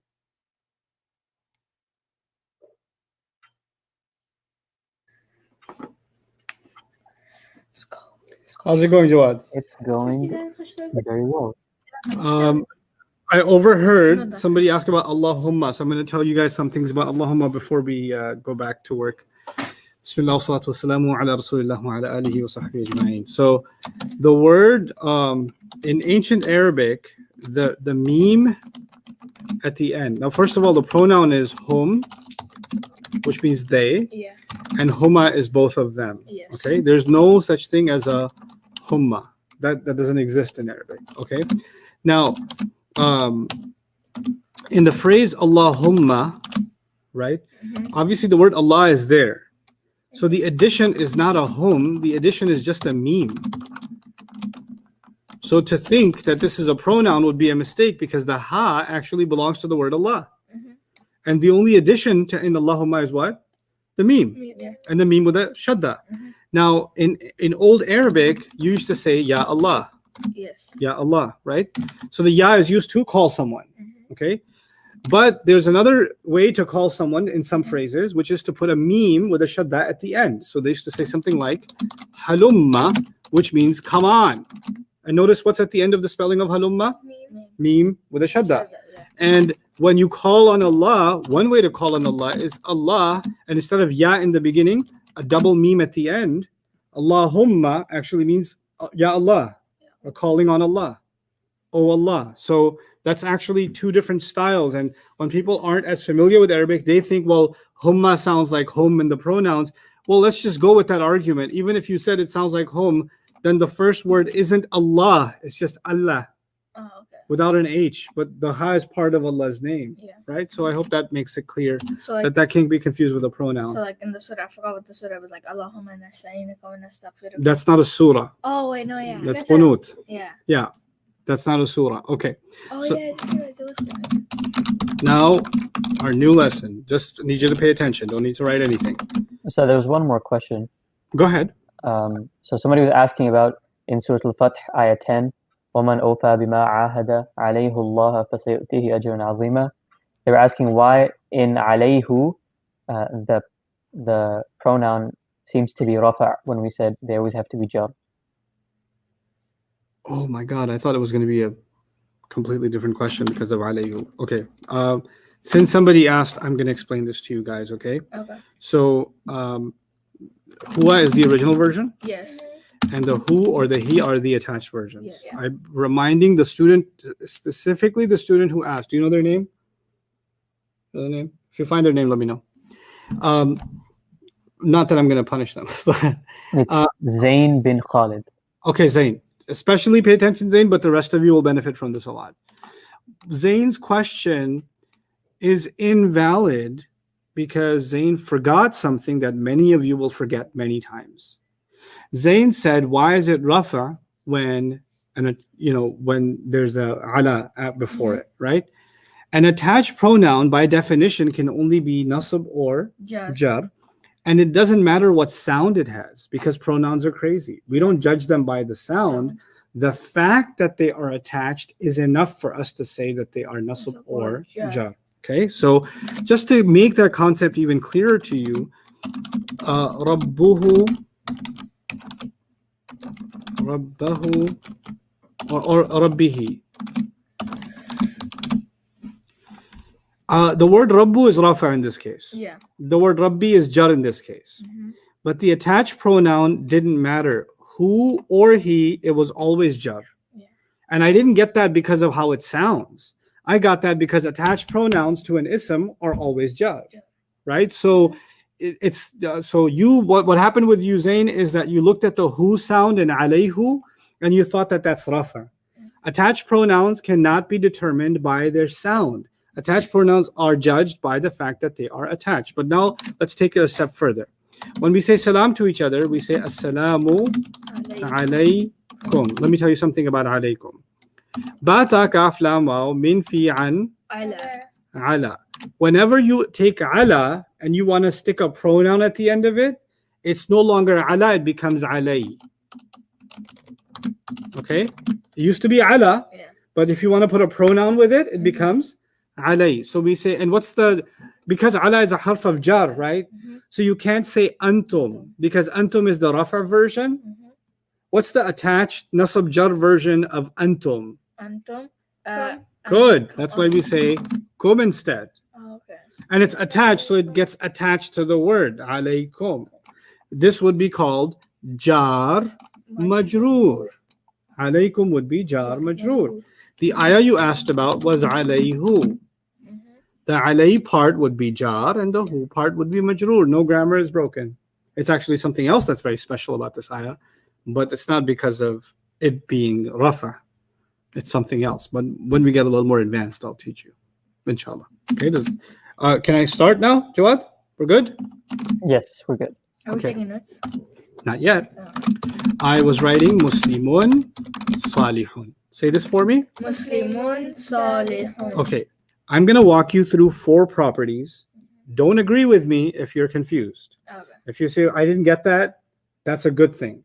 So you don't just have to say yes for the sake of saying yes. Okay. Muslimun is rafa' because of the un sound. Yeah. Salihun is also rafa' because of the un sound. Salih means good. Yeah. Okay. They both match in status. Would you agree? Yes. Okay. Muslimun is masculine because there's no sign of feminine. Yes. Salihun is also masculine because there's no sign of feminine. Would you agree? Yes. Muslimun looks singular. Salihun also looks singular. Would you agree? Yes. Okay. Muslimun doesn't have alif lam on it, so I'll say that it's common. Salihun doesn't have alif lam on it, so I'm going to say that it's common. What I'm saying is status matches, number matches, gender matches, and type matches. Yeah? All 4 properties match. When 4 properties match between 2 words, then the second word is an adjective for the first word. An adjective is what you use to describe another word. Yeah. Okay? In other words, if salih means good, I'm trying to describe the Muslim as a good Muslim. Yeah.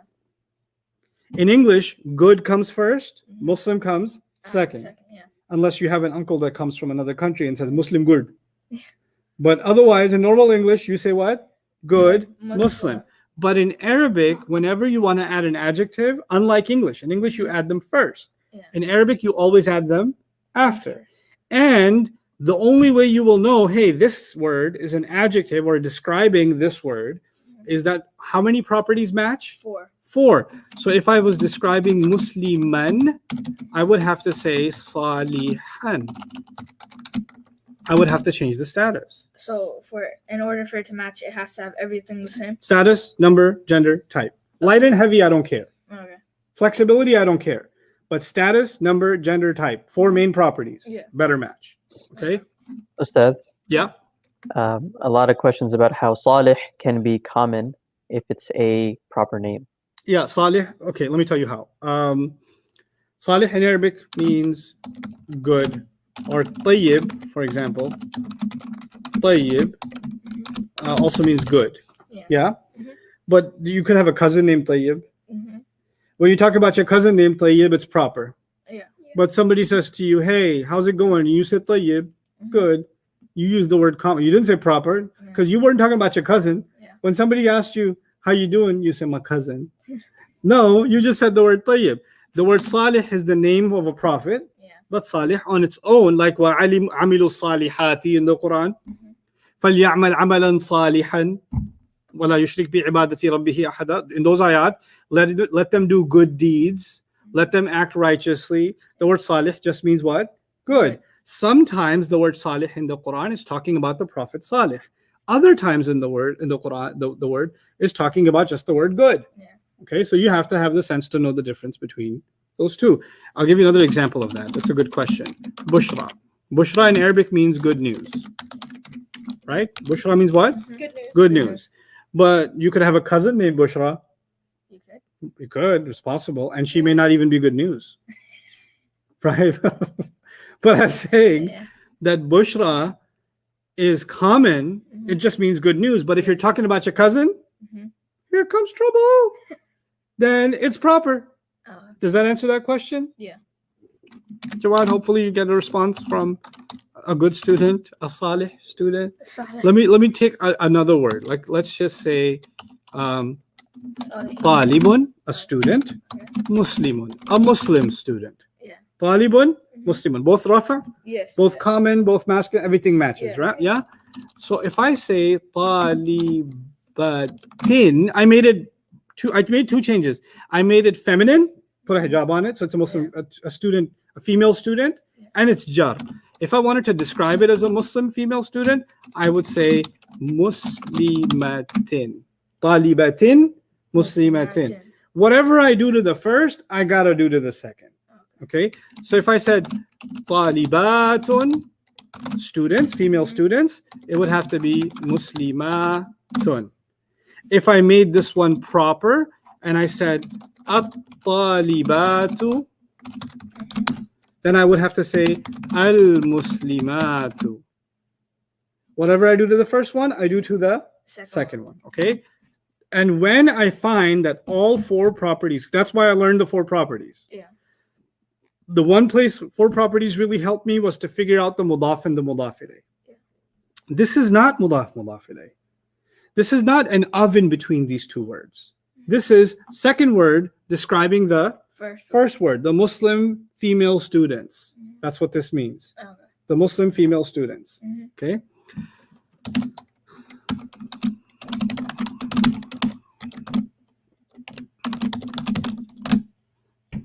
Mu'min means believer or believing, Yeah. and abd means slave. What does al-abdul mu'minu mean? Muslim slave. The believing slave. Oh, The believing slave. slave. I know that because they both are proper. Al, Mhm. right? Yeah. Yeah.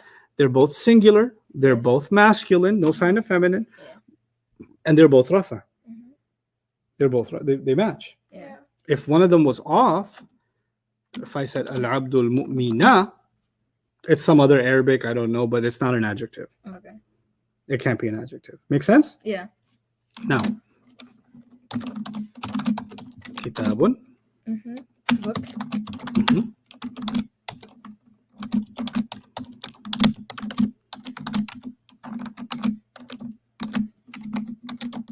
Okay. This is a part of an ayah of the Quran. Mhm. Kitab means book. Yes. Okay. Let's write down its four properties. The four properties of kitab. What's the status of it? Status. It is Rafa. Good. Rafa, It's yeah. rafa. Very good. How many is it? One. One. Good. Is there any sign of feminine? No. No. So it's Masculine. Is it common or proper? Common. Common. Good. Because there's no al. Yeah. Now we know four properties of what word? Kitab. Kitab. I'm going to make this red and that red so you guys can connect these two things together. And I'm doing an exercise to find an adjective. Yeah. How do you find an adjective? It matches how many properties? Four. All four. Yeah. Okay.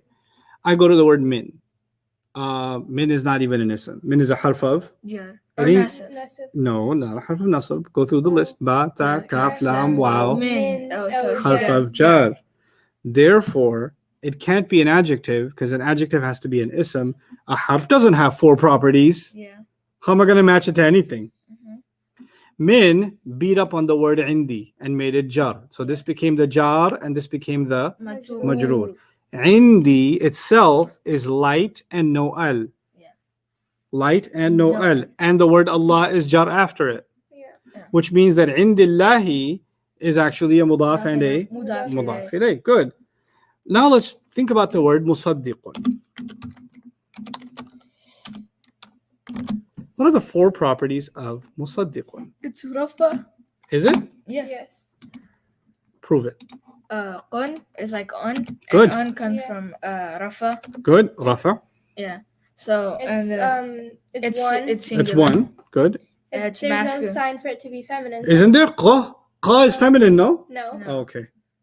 it's masculine, and then It's common. Common because it has. No Does it sign. match with kitab? Yes. But Oh. it's like so far away. It's But like they're fine with the long doesn't distance. matter. because now listen carefully. A harf of jar, Mhm. a jar majroor, Yeah. they have to be next to each other. Yeah. A mudaf mudaf ilayh Mhm. have to be next to each other. Sure. Inna Yeah. and the one he beats up can be far away. Oh, okay. Remember the ayah we did? Inna and then ayatin all the way at Yeah. the end? Super far. So they can have a long distance relationship. Yeah. And a noun and adjective Mhm. can also have a long distance distance relationship sometimes. Okay? Mhm. So kitabun, musaddiqun. They can be far apart. Okay. Long distance. Yep. They can be long distance. But how did I know? How did I know to match it? I knew how to match it because all 4 properties Match. matched up. Okay? Now, فيها سرر مرفوعة وأكواب موضوعة. Yeah? Yeah. Okay, let's do these 2. Let's do one at a time, actually. There's too much Arabic on the screen. Sururun means beds. But okay. Okay? Beds. Mhm. Now, I want to figure out 4 properties of sururun. Okay. What's the status? The status is rafa Excellent. because Excellent. of the un. Good. And then One. it's one. Well, It's I don't one. know. I mean, it is one. Oh, beds. Thank Oh, you. yes. Oh. I read it. Yes. Figured it out. Yes. Oh, there's no cover. I can't flip it. I'm sorry. It's so like underwhelming. Beds. So it's plural. no. Wow. Oh, no, a it's- long time ago. Pair, it's pair. Wait. Hold on. Easy, tiger. If it was pair, Mhm. you would see ani or Aini. aini. Do you see ani or aini? No. No. A long time ago, when we were much younger, I told you that there are different kinds of plurals. Yes. There is masculine plural, una ina. There's feminine plural, atun atin. Atin. There's plural because the Arab said so, qaum nas qalu. Mhm. And there is broken plural. This is- If there's a plural that has an ending sound, Yeah. but you know it's plural, Yeah. and this time you know it's plural because of what? Beds. The meaning. Yeah. The meaning. Yeah. Then it's gotta be a what kind of plural? Broken. Broken. Broken plural. And if it's a broken plural, hmm then you have to decide whether it's one of 2 things. It is masculine. Mm-mm. Oh wait, no. What kind of broken plurals are there? There's 2 kinds of broken plurals. There is. Oh, there's a human and non-human. Oh, Yes. oh. Human and non-human. Yeah. Are beds human or non-human? They're Non-human. Thank you. When beds are non-human broken plurals, what do the Arabs like to pretend? It's feminine. How many feminine? One. One feminine. I'm going to say 1 One fem. feminine. And why? Because it's a BP. Because it's a broken plural. Yeah.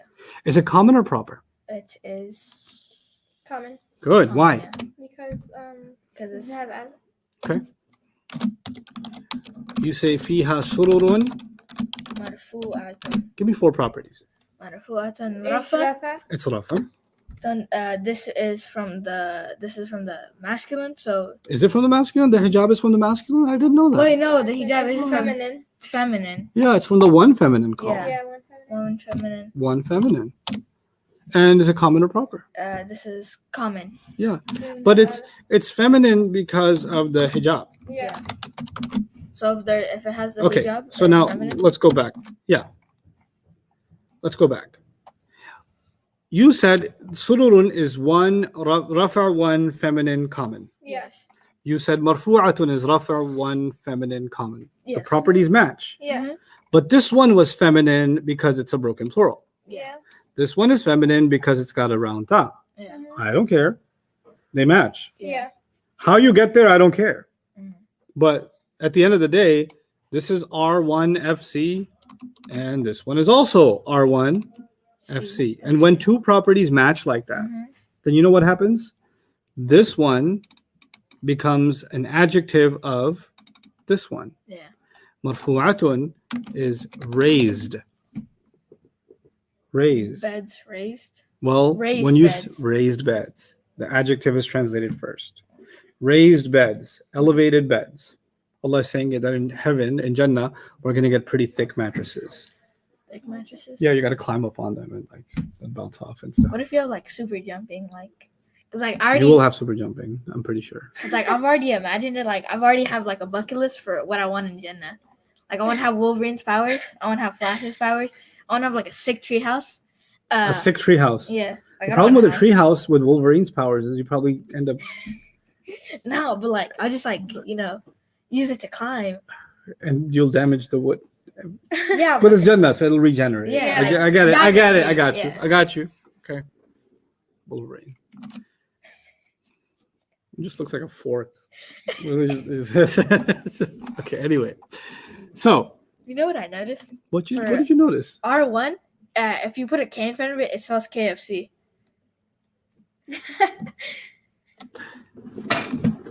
They have halal chicken, so Okay, I'm okay. Now I know what's on your mind. Coffee fried chicken. Okay. Wa akwabun. Let's go further. Akwabun mawdu'atun. Mawdu'atun. Okay. Now, akwabun, let's do one word at a time again. Akwabun actually means cups. Yeah. Cups. Yeah. I gotta tell you a story about this. Okay. Because there's a place in the Quran, Allah says, I'll come back to cups. Because, in class, I really want to teach you some things about Quran too. Yeah. Right? Allah says, إِنَّ الْأَبْرَارَ يَشْرَبُونَ مِنْ كَأْسٍ. Min ka'sin. Okay? And then he says, in the same surah, he says, يُسْقَوْنَ فِيهَا كَأْسًا. Yeah. And then he says, وَسَقَاهُمْ رَبُّهُمْ شَرَابًا طَهُورًا. Let me tell you what this all means. If you ever, before all this COVID stuff, if you ever threw a barbecue or party, right? You invite people over. You set up the table in the back. Somebody's running the barbecue. You get you get a table cover. You get the paper cups because it's going to be messy all over the place, right? So you get paper cups, and you get napkins, and you get different kinds of drinks, like sodas or whatever, right? Juices. And when people are thirsty, what do? Get a drink. They go and get themselves a drink. They know where the drinks are, right?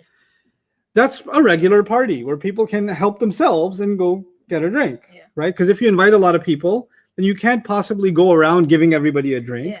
You just set it up so they can go help themselves, right? And they can come back for seconds and things like that, right? Allah describes in this surah, in 3 different ayat, something about drinks in heaven, in Jannah. He says, in the beginning, يَشْرَبُونَ مِنْ كَأْسٍ. They will drink out of cups. Which kind of sounds like they'll go get themselves a drink. Like we're in this Jannah party. We got these like super couches and stuff, and there's this like fountain of whatever juice coming out of there, and so you go and kind of, I want to try that one. I'll be right back. And you go, and so you go try different kinds of drinks. Yeah. Kind of like self-service, right? A little bit later on in the surah, Allah says, they will be given drinks in cups. Now they're not going and getting drinks. What's happening? They're getting cups. They're being served. So it's like if you go to like a banquet or something, or you got invited to a walima, or like a aqiqah, like some nice fancy place, right? Yeah. And they've got those round tables with the tablecloth on it and the cups, upside down cups. Yeah. And you got guys dressed like penguins running around, right? They got the tuxedo thing on. Yeah, and I think so. more water, sir. Oh, And you drink the juice or whatever you drink, and the guy comes and he pours it again. You're like, I think I'm supposed to finish it again. You drink it again, he pours it again, right? You don't even have to get up to get drinks. And in fact, if you even want to drink, you're like, can I just, right here, right? And in even even fancier places, you've got these guys, you probably only see them in movies and stuff, or like, because you don't watch any movies, so I don't know what I'm talking about. Yeah. But you got these like guys with trays and they're walking around, people just take the things out of their hand. Yeah. Right? Mhm. I can't even make my hand that straight. I would not be good at that job. Yeah. I would be just like, anyway. But that's the idea where it's not like the barbecue in your backyard where you had to go get the drink yourself. Now you got butlers and servers and whatever coming around and handing people drinks. Like, this is fancy. Wow. Well, I don't mind if I do, you know?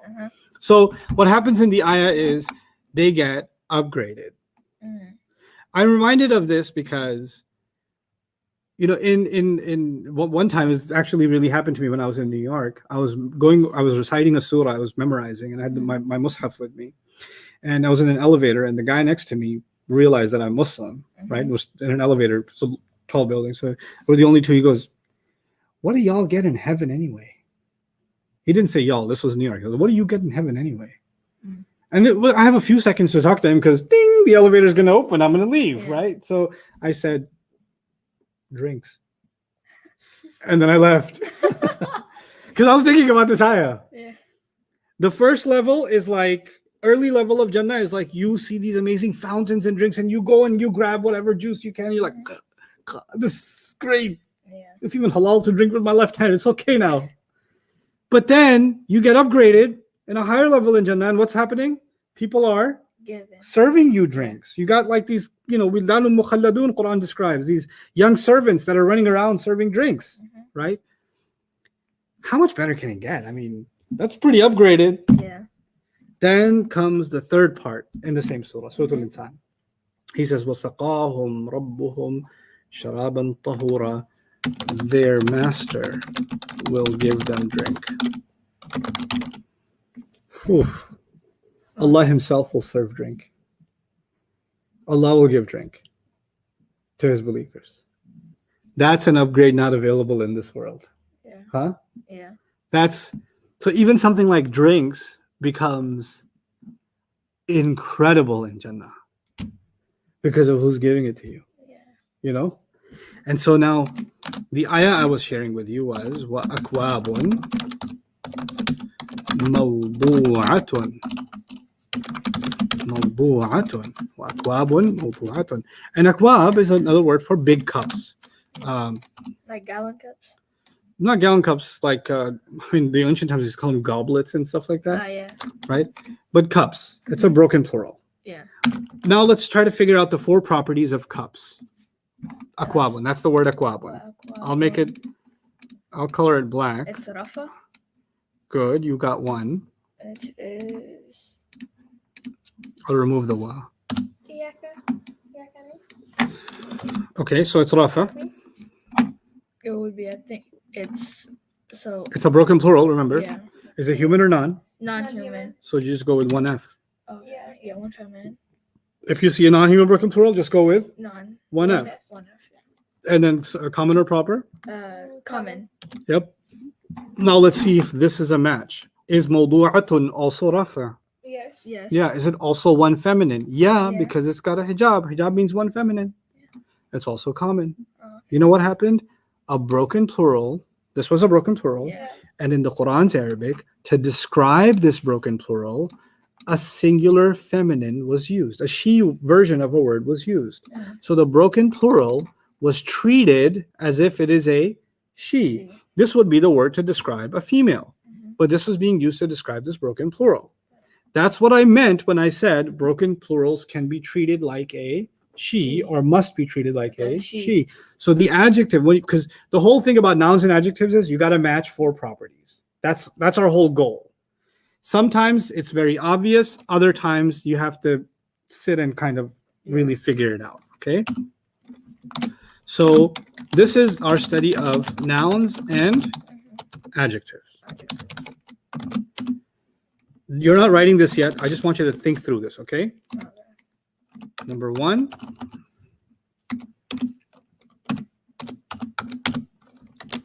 Nouns first, adjectives second.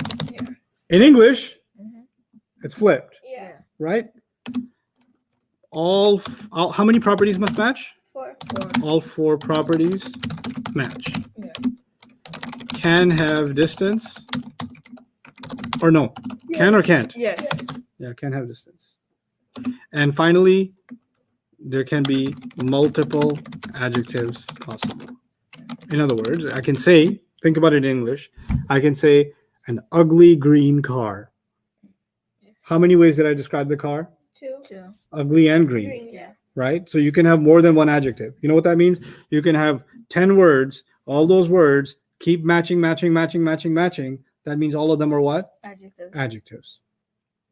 This is going to hurt your brain, but it's going to feel really good Yes. by the time we're done. Okay?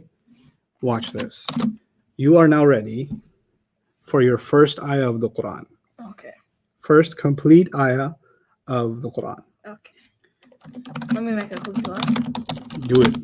All of you do it.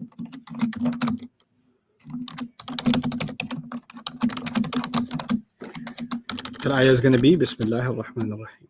Okay. Okay. First of all, I'd like to color it so that you see that there are different words here.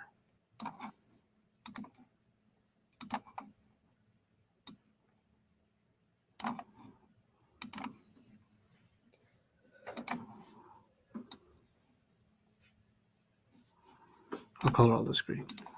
Okay. B is what kind of word from what we studied in the last few days? That's a harf of jar. Okay. B, I'll go back to black.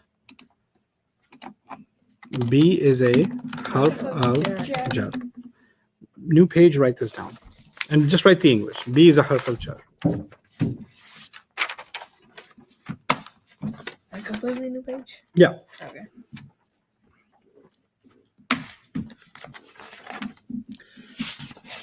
If B is the jar, what's the majroor?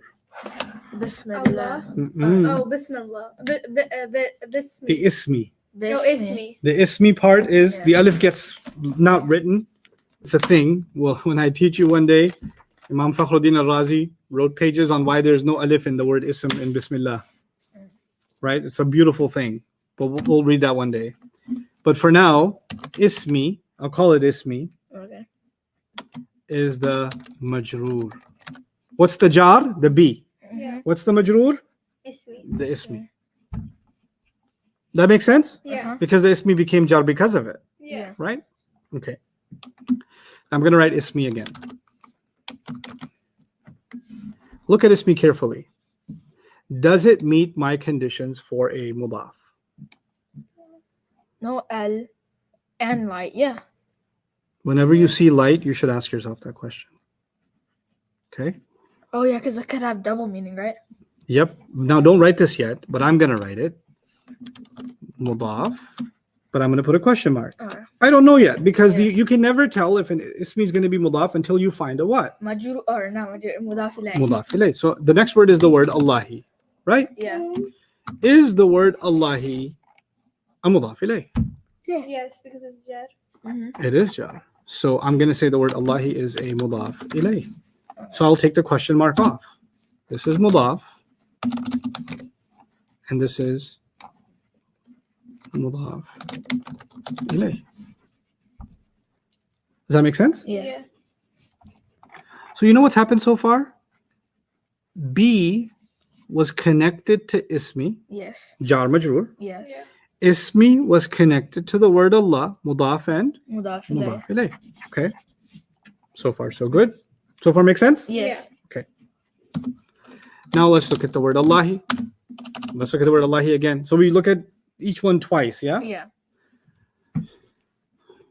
4 properties of the word Allah. Can you write them for me? Yes. Do them without my help.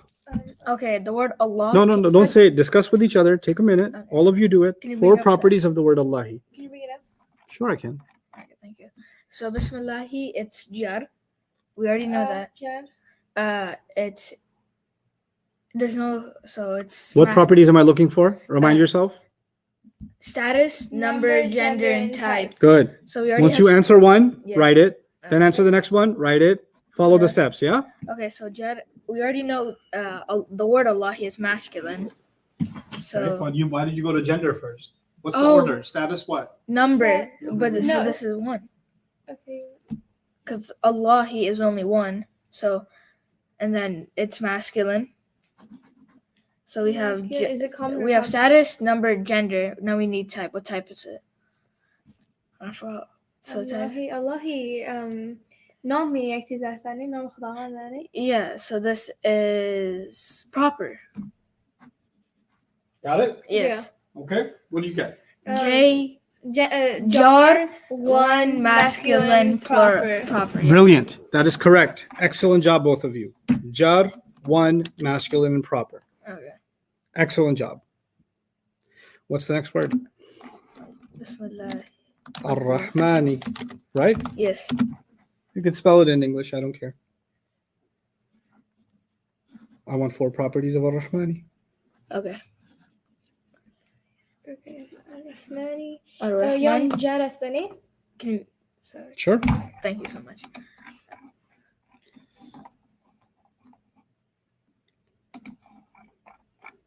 I feel like a flight attendant. Can you move up a little bit, please? I need to put my suitcase. Ar-Rahmani. Sure. Thank you so much. Ar-Rahman. Oh, can I get those hot towels? No, those are for business class. But can't the peasant class get it? No. Can you give me a cold one when somebody's done? No, I'm kidding. Okay.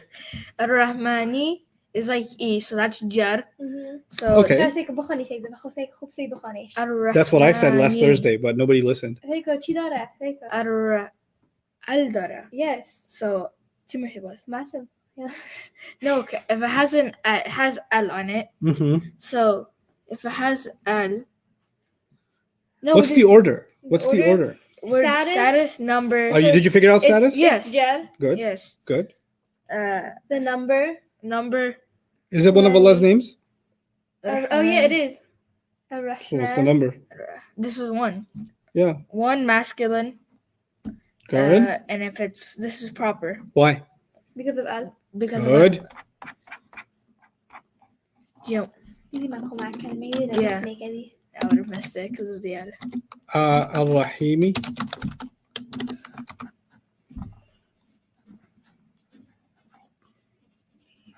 خب یوم جار. یعنی. So Al-Rahimi. So Al. Al-Rahimi. This becomes this is Jar. We already know this. یک تا خود نام خداوند است. That's what I said. Both masculine and then Masculine. Yeah, proper because of the Al. Jar one masculine proper? Yeah. I agree. Jar one masculine proper. What do you notice about the word Allah, the word Ar-Rahman, and the word Ar-Rahim? They all match. They all match. What did we learn today? We That- learned if you find properties matching, Mm-hmm. then the first word is the noun. Noun. The And other ones are adjectives. Adjectives. Right. So you know what I'm going to do? I'm going to put in parentheses noun, Noun. Allah and is then noun. I'm going to put adjective 1 here and adjective 2 here. And I'll make it smaller so you guys can see. I didn't figure this out. You guys did. I didn't tell you. I just prompted you, Yeah. but you guys did this. Oh, okay, fine. Because you can have more than one adjective, Yeah. right? Yeah. Okay. We have wait, how many? We have adjective 1, 2, and 3. No, No. we only two. The first one's going to be the noun. Yeah. Allah, he is the noun, and then So Allah is the one being described. Yeah. How is he being described? With Ar-Rahmani and Ar-Rahimi. Ar-Rahimi. Allah, Allah- oh, You no. put it, yeah, Yeah. it goes right there. The last three. Yeah. Yeah. That's not good. I don't know what they're saying. She said you're welcome, and I said thank you. Oh, you're so polite to each other. Well, I used to fight with my sister. No, we fight at home too. Oh, like fight? Like wrestle. Oh. Ooh. She thinks she can take me, but I have to let her win. Adjective. I had some good fights with my sister. She always won. She did. I never won. I won. I thought I won once. Nope. Is he older than you?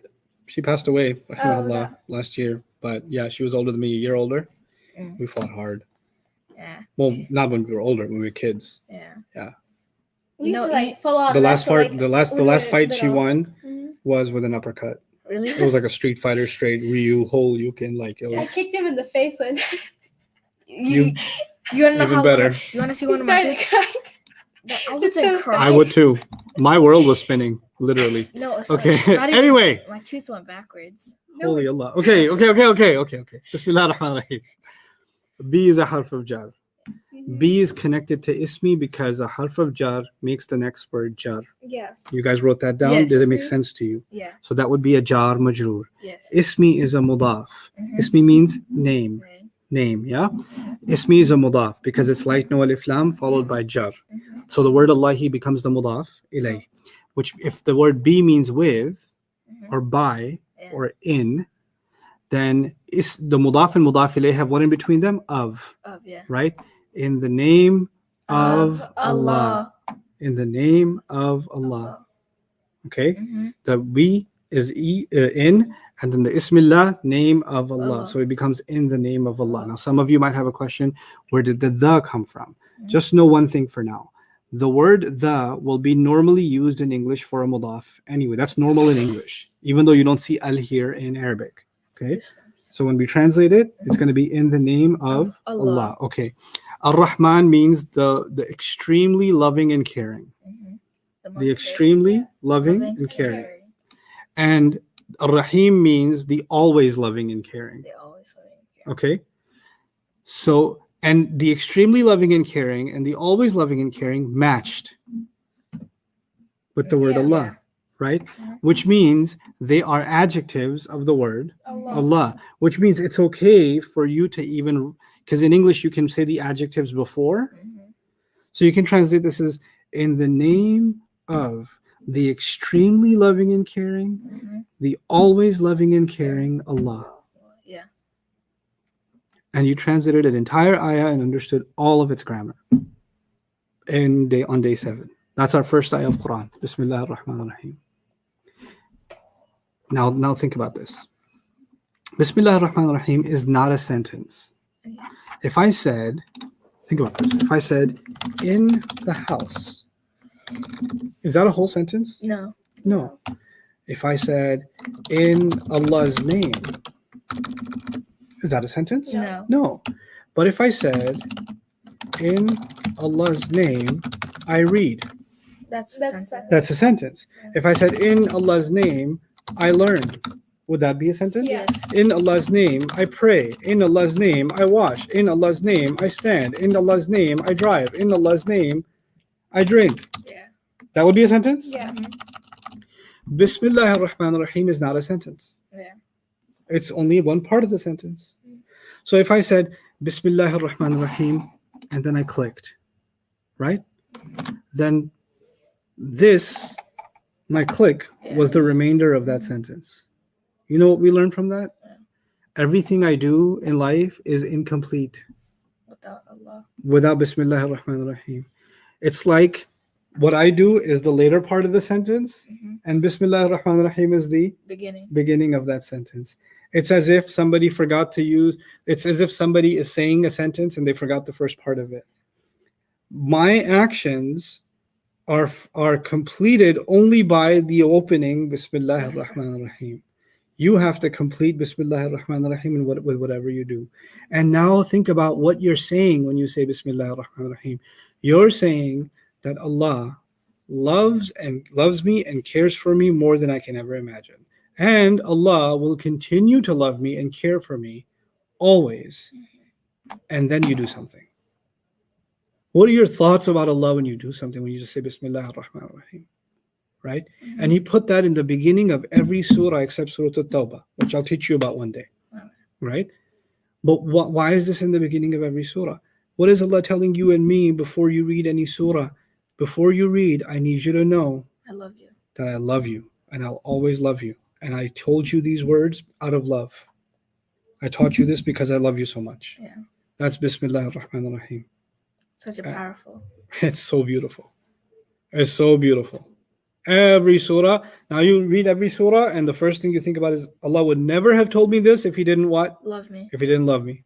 Mhm. He would have never told me this if He wasn't ar-Rahman ar-Rahim. And He made me remember that before I even said it. And guess what? Even before Bismillah ar-Rahman ar-Rahim, we're supposed to say, A'udhu billahi minash shaitanir rajim. You know why? Because shaitan wants you to believe that Allah doesn't love you. Shaitan wants you to believe other things about Allah. He's fine. Oh, Allah is the creator. Yeah, that's fine. Yeah, Allah is the creator. I believe that too. Allah is wise. Sure, yeah. Allah gives guidance. Sure, yeah.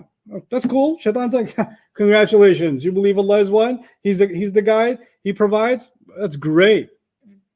But you know what he wants to take away from you? That he doesn't love you. That he doesn't love you because he feels that Allah doesn't love him. Yeah. He feels like Allah is unfair to him. Allah hates him.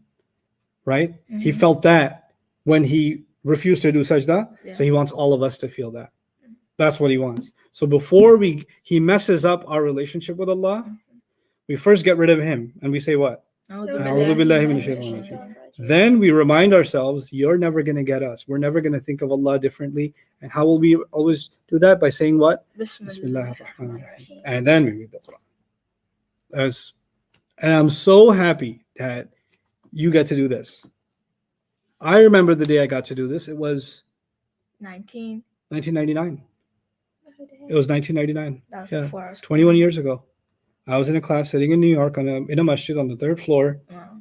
It was one of those backyard tables, those fold-out tables. Yeah. In a class. It was 7:45 p.m. or so. It was almost Maghrib time. And our teacher said, Bismillah ar-Rahman ar-Rahim. And he said, Ba is a harf of jar. And Ismi is the majroor. And Ismi is the mudaf. And the word Allah is the mudaf ilayh. And the word Allah. And he actually had me come up on the board. Because we had a board back then, right? This is the ancient times of, because I came on my donkey to the masjid and then we so he made me come up on the board and say, okay, what's this? Yeah. And we broke it all down. And then we went to Maghrib prayer, right? Mm-hmm. And I bawled in tears because this was my first ayah. Like, this is an ayah. I knew the grammar of it, even if I knew a little bit of grammar of it. Mm-hmm. Now I didn't need a translation for this ayah. And I knew why the word Allahi has an E in it. I knew why the B has a B in it. I know why the word Ismi is light and doesn't have Al. Yeah. I knew why Ar-Rahmani and Ar-Rahimi have E and E in them. I knew why they both have Al on them. How do they match? How do they connect? And that, I just learned something about Allah's words without a translation, right? This is, Allah says about the ayat of the Quran, Huwa khayrun mimma yajma'un. It is better than everything else people collect. I like action figures, right? Astaghfirullah. Astaghfirullah al-azim. I like action figures. People like video games. People like toys. People like books. You can collect things. Mm-hmm. No one will ever collect anything better than the ayat of the Quran in their heart. That's what he says. فَبِذَلِكَ فَلْيَفْرَحُوا وَخَيْرٌ مِمَّا يَجْمَعُونَ. They should be happy because of this. It's better than anything else they can collect. That's what Allah says himself, right? So I'm really happy for you guys that we got here, but we're not done. Mm-hmm. We got a little bit more to do. That was our first ayah. Yeah. Bismillah ar-Rahman ar-Rahim. Now, another ayah. Ustad? Yeah. So we have three main questions here. Mm-hmm. The first one is a lot of confusion on why Rahmani has the Ani ending. Okay, good. Just like my name, Nu'man. Doesn't mean there's two noms. The an, if Ani was a combination, it wouldn't be written like that. It would be written like with an alif. Also, if you wanted to make it a pair, it would be Ar-Rahmanani. It would be like this. So it's just part of the name. Okay, like Quran. Quran has an. You could say Al-Qur'ani, right? But that doesn't mean there's two Qurs. That's Quran is part of the word. So just get used to that. And you've known this from before Arabic. You knew Ar-Rahman is Allah's name. So yeah, sometimes an can be part of a word. Just how the word is spelled. Other question? When it comes to Allahi Ar-Rahmani, how do we know that's Mawsuf Sifa and not Mudaf ilayh? Oh, well, the word Allah is Allah's name, right? Yeah. Nobody's name will ever be a mudaf. No, a person's name is never a mudaf, and Allah's name, obviously, is never a mudaf. So that can't be mudaf ilayh. The word Allah will happen in the Quran. If it happens, it'll happen as a mudaf ilayh, never a mudaf. That's never going to happen. Next question. So when it comes to Mawsuf Sifa, how do we know which one is the noun and which one is the adjective? The first word that matched, this was a chain of three things that matched, right? Yeah. Right? Mm-hmm. So the first of them will be the noun. Yeah. The noun is called the Mawsuf. What's it called? Mawsuf. Mawsuf. And then the adjectives are all called Sifa. Yeah. So the first one's mawsuf. The rest of them are sifa number 1, sifa number 2, sifa number 3. Keep going. Got it? Yeah. Make sense? Jawad, we're good? Wow, Splinter Deadshot's got like the Punisher icon, and I think he's referring to Splinter Cell and Deadshot. Wow, it's pretty epic. Anyway, can you explain one more time how the word Allah is mudaf ilayh? Of course, the word Allah is jar, and it's followed by ismi, which is light and no al. Whenever you have light and no al followed by jar, you get mudaf and mudaf ilayh. Yeah. There's nothing special about discovering that is mudaf ilayh. And let me give you another example. I'll take this off the screen now. Abdullahi. The word abdu is light, no al. The word Allah is jar, right? Yeah. So the slave of Allah. Or Rasulullahi, the messenger of Allah. Rasulu is light, no al, followed by jar. So the messenger of Allah. The same way, Ismullahi. Ism is name, the name of Allah. Yeah. Okay, same concept. The only reason it became Ismi is because the ba was before it. Yeah. Okay. Good to go? Jawad? Yes. Okay. Alhamdu. Yeah? Yeah. You're going to write this. Like- Not this Alhamdu part, because this is the part I will teach you maybe tomorrow. I don't think we'll get time today. But so Alhamdu you'll skip. Then we say Lillahi, right? Yeah. So you're going to write like this. I'll write the Arabic and then I'll write the English. Lillahi. I can like sort of like write pretty like neat with Arabic. Sort of neat. But Yeah. you can't. You remember Sheikh Hajmi? What he did when you couldn't write? I got mad. Yeah, he grabbed my note. He grabbed my notebook. With my notebook. Your notebook was like soft. I know it was like one of those bendy ones. I like the bendy ones. Okay. We're going to skip Alhamdu for now. Okay. Now, Lillahi. Lillahi, if I want to spell it in English, it would be like this. Yeah. Is actually two words. It's li plus Allahi. Allah. Now, the word li is ba, ta, kaf, Lam. lam. And lam makes the next word jar. Jar. So lillahi is jar, Jar. jar majroor. Yeah. It's two words, jar plus majroor. Jawad, keep an eye on the questions as I go through this so that I don't take questions at the end. I take questions as they come up on each piece. So right now I'll take any questions on lillahi. Okay, Got like it. that. Okay. And students also ask relevant questions. If I'm talking about lillahi and you have a question about lillahi, then ask that. And then when we get to Rabbi, then ask that, etc. Like as we continue. So lillahi is jar and majroor, Yes. right? Now I want the four properties of the word Allahi inside lillahi. I'm just writing the word Allahi again because I just want the four properties of it. And we kind of did it in Bismillahi. Yeah. So it's the same word, so we can kind of go quickly. Jar. It's jar, it's No, one, masculine and proper, right? So that was Yeah. already done. Yeah. Right? All right. There is a question on lillahi, Mm-hmm. and there was a similar question on bismi. Why the alif is missing? Not the alif, but why is it lam kasra and ba kasra instead of fatha? The harf of jar B is always pronounced B. They just decided that at a barbecue. So wonder it's how- never basmallah or bismillah. It's always B. A'udhu billahi, bismillahi, sabbih, bi rabbika al-kareem, ma gharraka bi rabbika al-kareem, alam tara kayfa fa'ala rabbuka bi ashab al-fil. You're never going to read ba ashab al-fil or bu ashab al-fil. It's always going to be B. So B is always going to be B. And the lam will pretty much always be li, unless it's on a pronoun, then it'll be la. Otherwise, it's going to be li. And the way to remember that is alhamdulillah. Lillah. That's the standard. Other question? Yeah. Now we're getting questions about how lillah is two words. Oh, it's just how it's written. It's li, Allahi becomes I don't think it's right. lillahi. Yeah, I'm just Okay. explaining. Okay. So it's li and then Allahi, and in Arabic, when you fuse them together, you write them like that. Okay, when you see that, that means lillahi. Okay, So this is important now, guys. Watch this carefully. This is how you say Allah. And this is how you say Lillah. Yeah. It's like you took one off, but you're saying more. Yeah. And you're saying this one, the red one, I'll make it red. Remember, in the Quran, when you see this one, it's two words. Yeah. Lillah. Li and Allah. Yeah. If you see this one, it's just one word, Allah. Allah. If you see this one, it's two words, Lillah. Okay? Remember that. Okay, good. Good that you asked. Inshallah, they'll never confuse again. Okay, so Li and Allah is done, Jar Majroor, right? Yeah. Rabbi. Looks like rabbi. I mean to say Rabbi though. Yeah. Okay. Rabbi, before I write about it, don't write this yet, but I'm gonna wonder if it's a mudaf.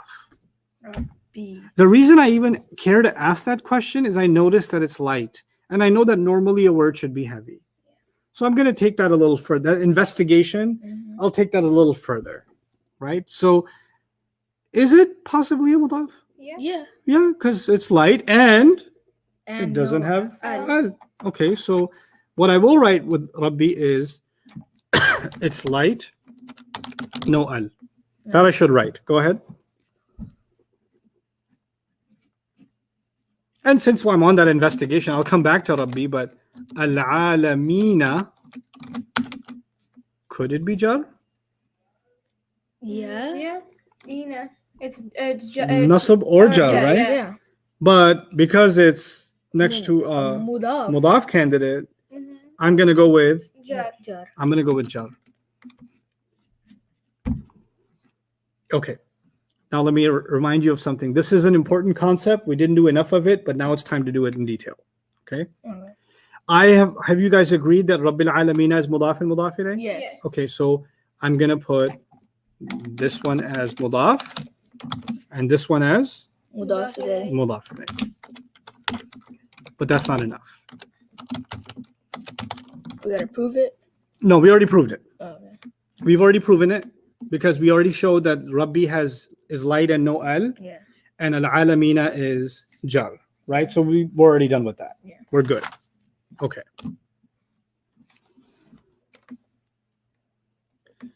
But what I will do is I'll write Rabbi again here because I want to learn some more about it.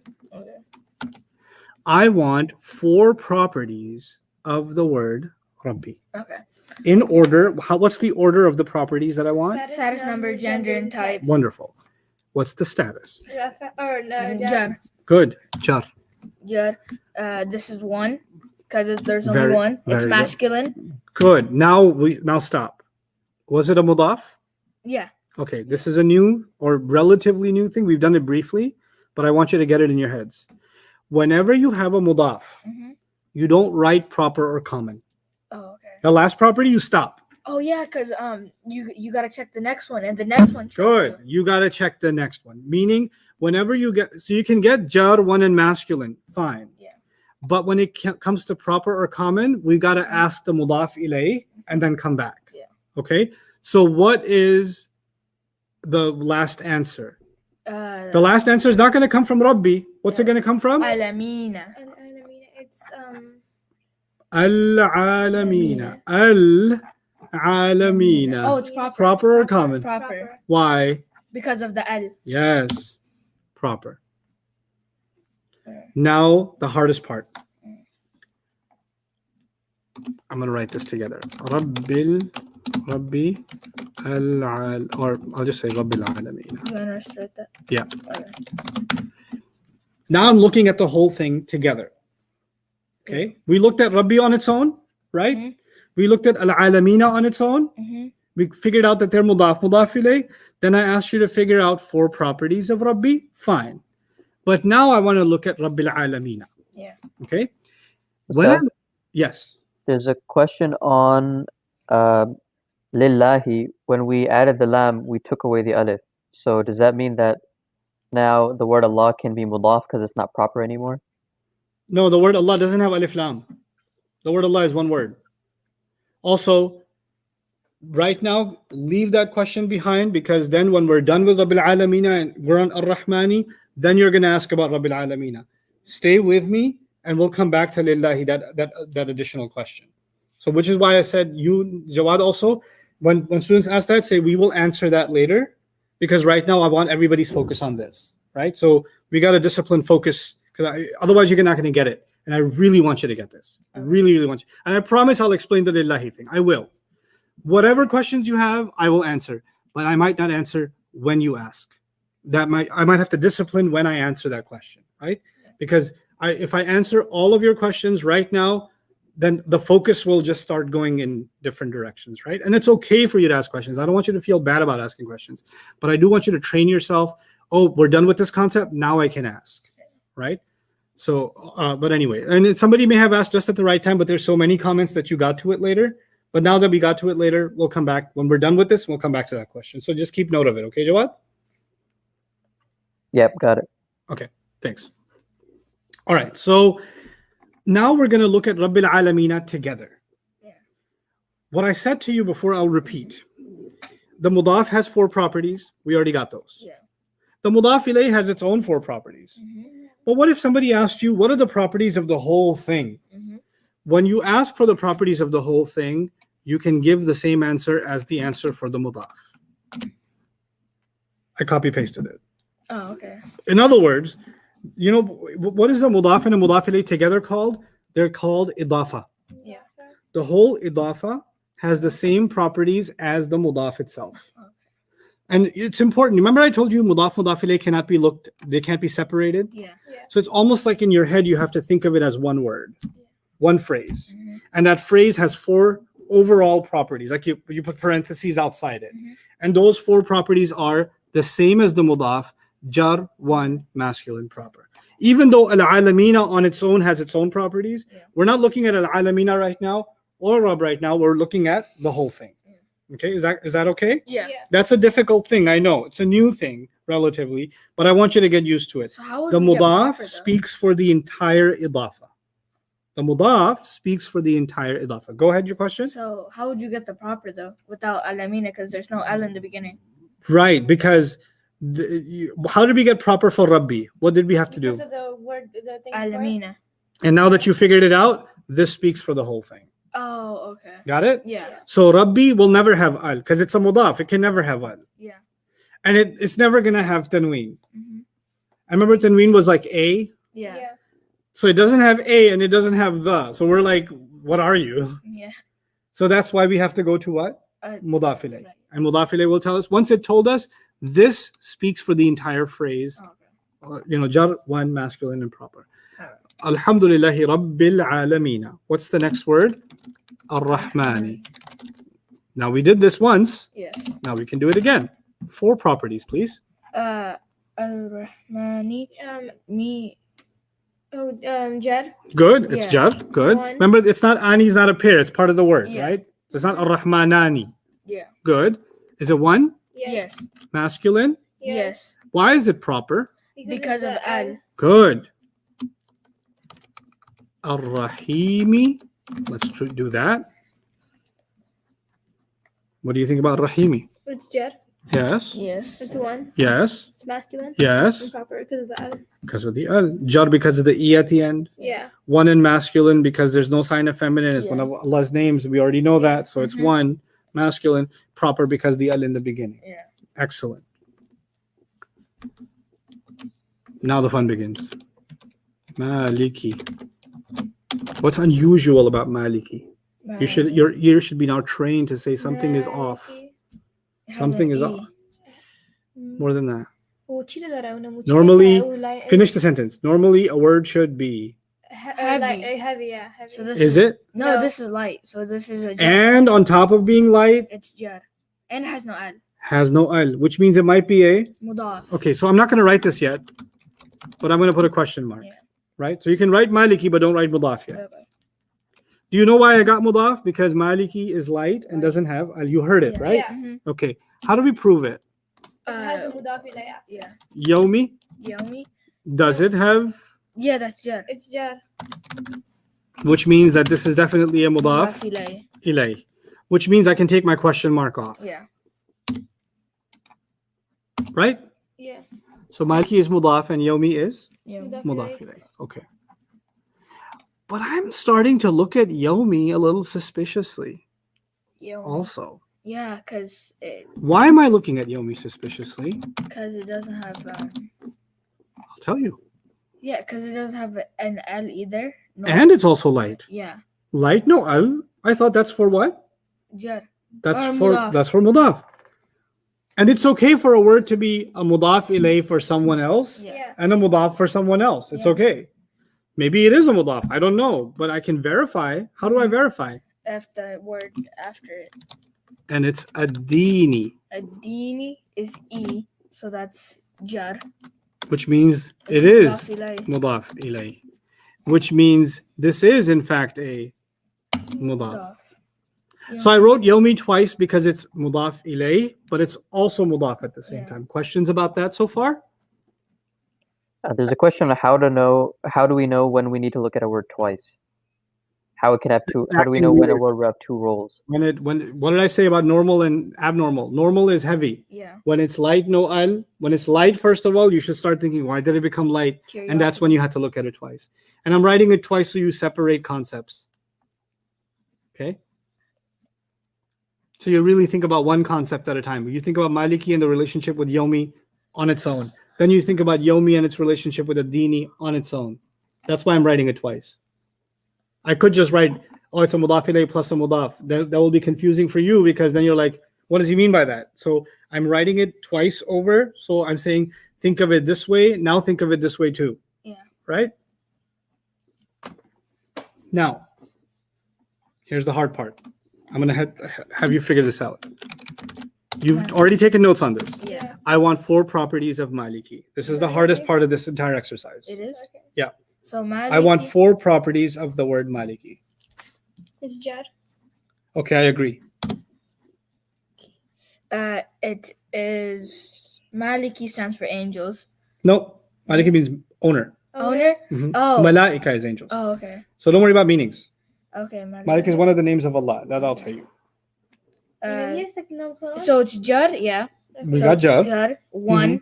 One. One masculine. Masculine. Masculine. And then proper. Proper. I don't know about proper. How do I get proper? Non plural, then. Yeah, because it's a name. No. It's one of the names. I could be an owner of a house. Oh, Oh, so yeah. it's common. No. That's why I said this is the hardest question. Oh wait, no, you gotta get the word after it Why? because it's a mudaf. Good, Ahmed. A mudaf can never tell you the answer to what? Oh, yeah. The common or proper. Yeah. That's what needs to get drilled in your head. A mudaf cannot tell you common or proper. It Proper. can tell you the other things. Mhm. Jar one and masculine, you got right. But the one thing you cannot get from a mudaf is what? The proper. Okay, or proper now- common. If I can't, I've written all of this out over here. Yeah. Maliki is the mudaf. Who's the mudaf ilayh? Yomi. So maybe Yomi can tell me. Yeah. Go ahead and ask Yomi. Find out. Yomi is jar. No, but I don't want to ask if it's jar. Yomi. Is it common or proper? Right. Yeah. Good, Maryam. I want to ask Yomi, are you common or proper? Yomi is proper Why? because Does it have al? no. No. So if it doesn't have it's common. No. Wait, no. If it doesn't have al, Is it a mudaf? yes, It's a mudaf ilayh, I know that. Yeah. But is it a mudaf also? yes, Isn't that the same problem as Maliki? yeah. So- Maliki can't answer that question because he's a mudaf. Yeah. When I came to Yomi, I said, can you answer that question? And Yomi said, what? No, I can't. No. I can't answer that question because I'm also a what? Mudaf. Sorry.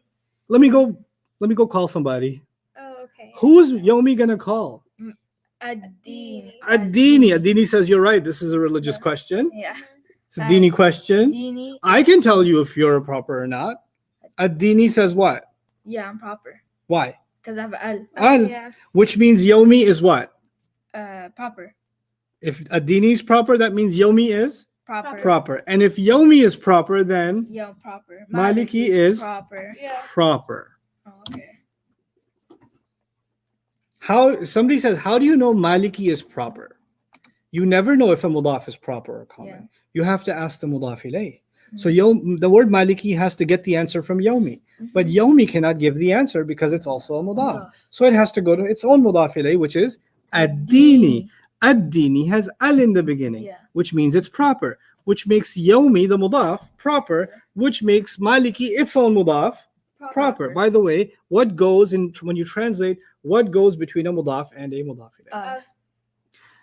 Owner of the day of judgment. That's why there's ofs. The owner of the day of judgment. What are the four properties of maliki?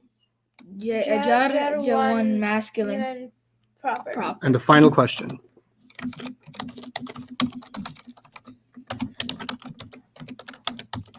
What are the four properties of the whole? Because I said an idafa, when it's a string of idafa, Yeah. you look at all of it as one. Yeah. How do I, if somebody asks, what are the four properties of this whole thing? What would you say? Jar, one masculine, plural. Or Proper. Proper. Why? Sorry. Why would you say that? Why would you say all that? of them match? Because all of the match. No, not because all the match. Because a mudaf, Oh yeah. Oh, a mudaf. because a mudaf speaks for the whole idafa. Yeah. You figured out the mudaf. Mhm. Don't just say yeah if you don't get it. Okay. Yeah. I want to hear yeah, you actually get it. Mhm. A mudaf, you figured out the mudaf's four properties? Yeah. Yes. That represents the whole mudaf ilayh chain. Yeah. Okay? Mhm. So I put all the chain together, and then to describe all of it, I took the four properties of the mudaf. Mudaf. Okay, now let's go back up.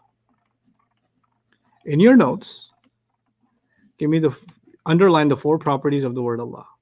Allah. Allah is Allah is Jad. Is it jimp? Yeah, it's jump. Is it Yeah, jimp? jimp. Yeah, jump. Okay, underline jimp. Jump. You're not saying it right. It's jump.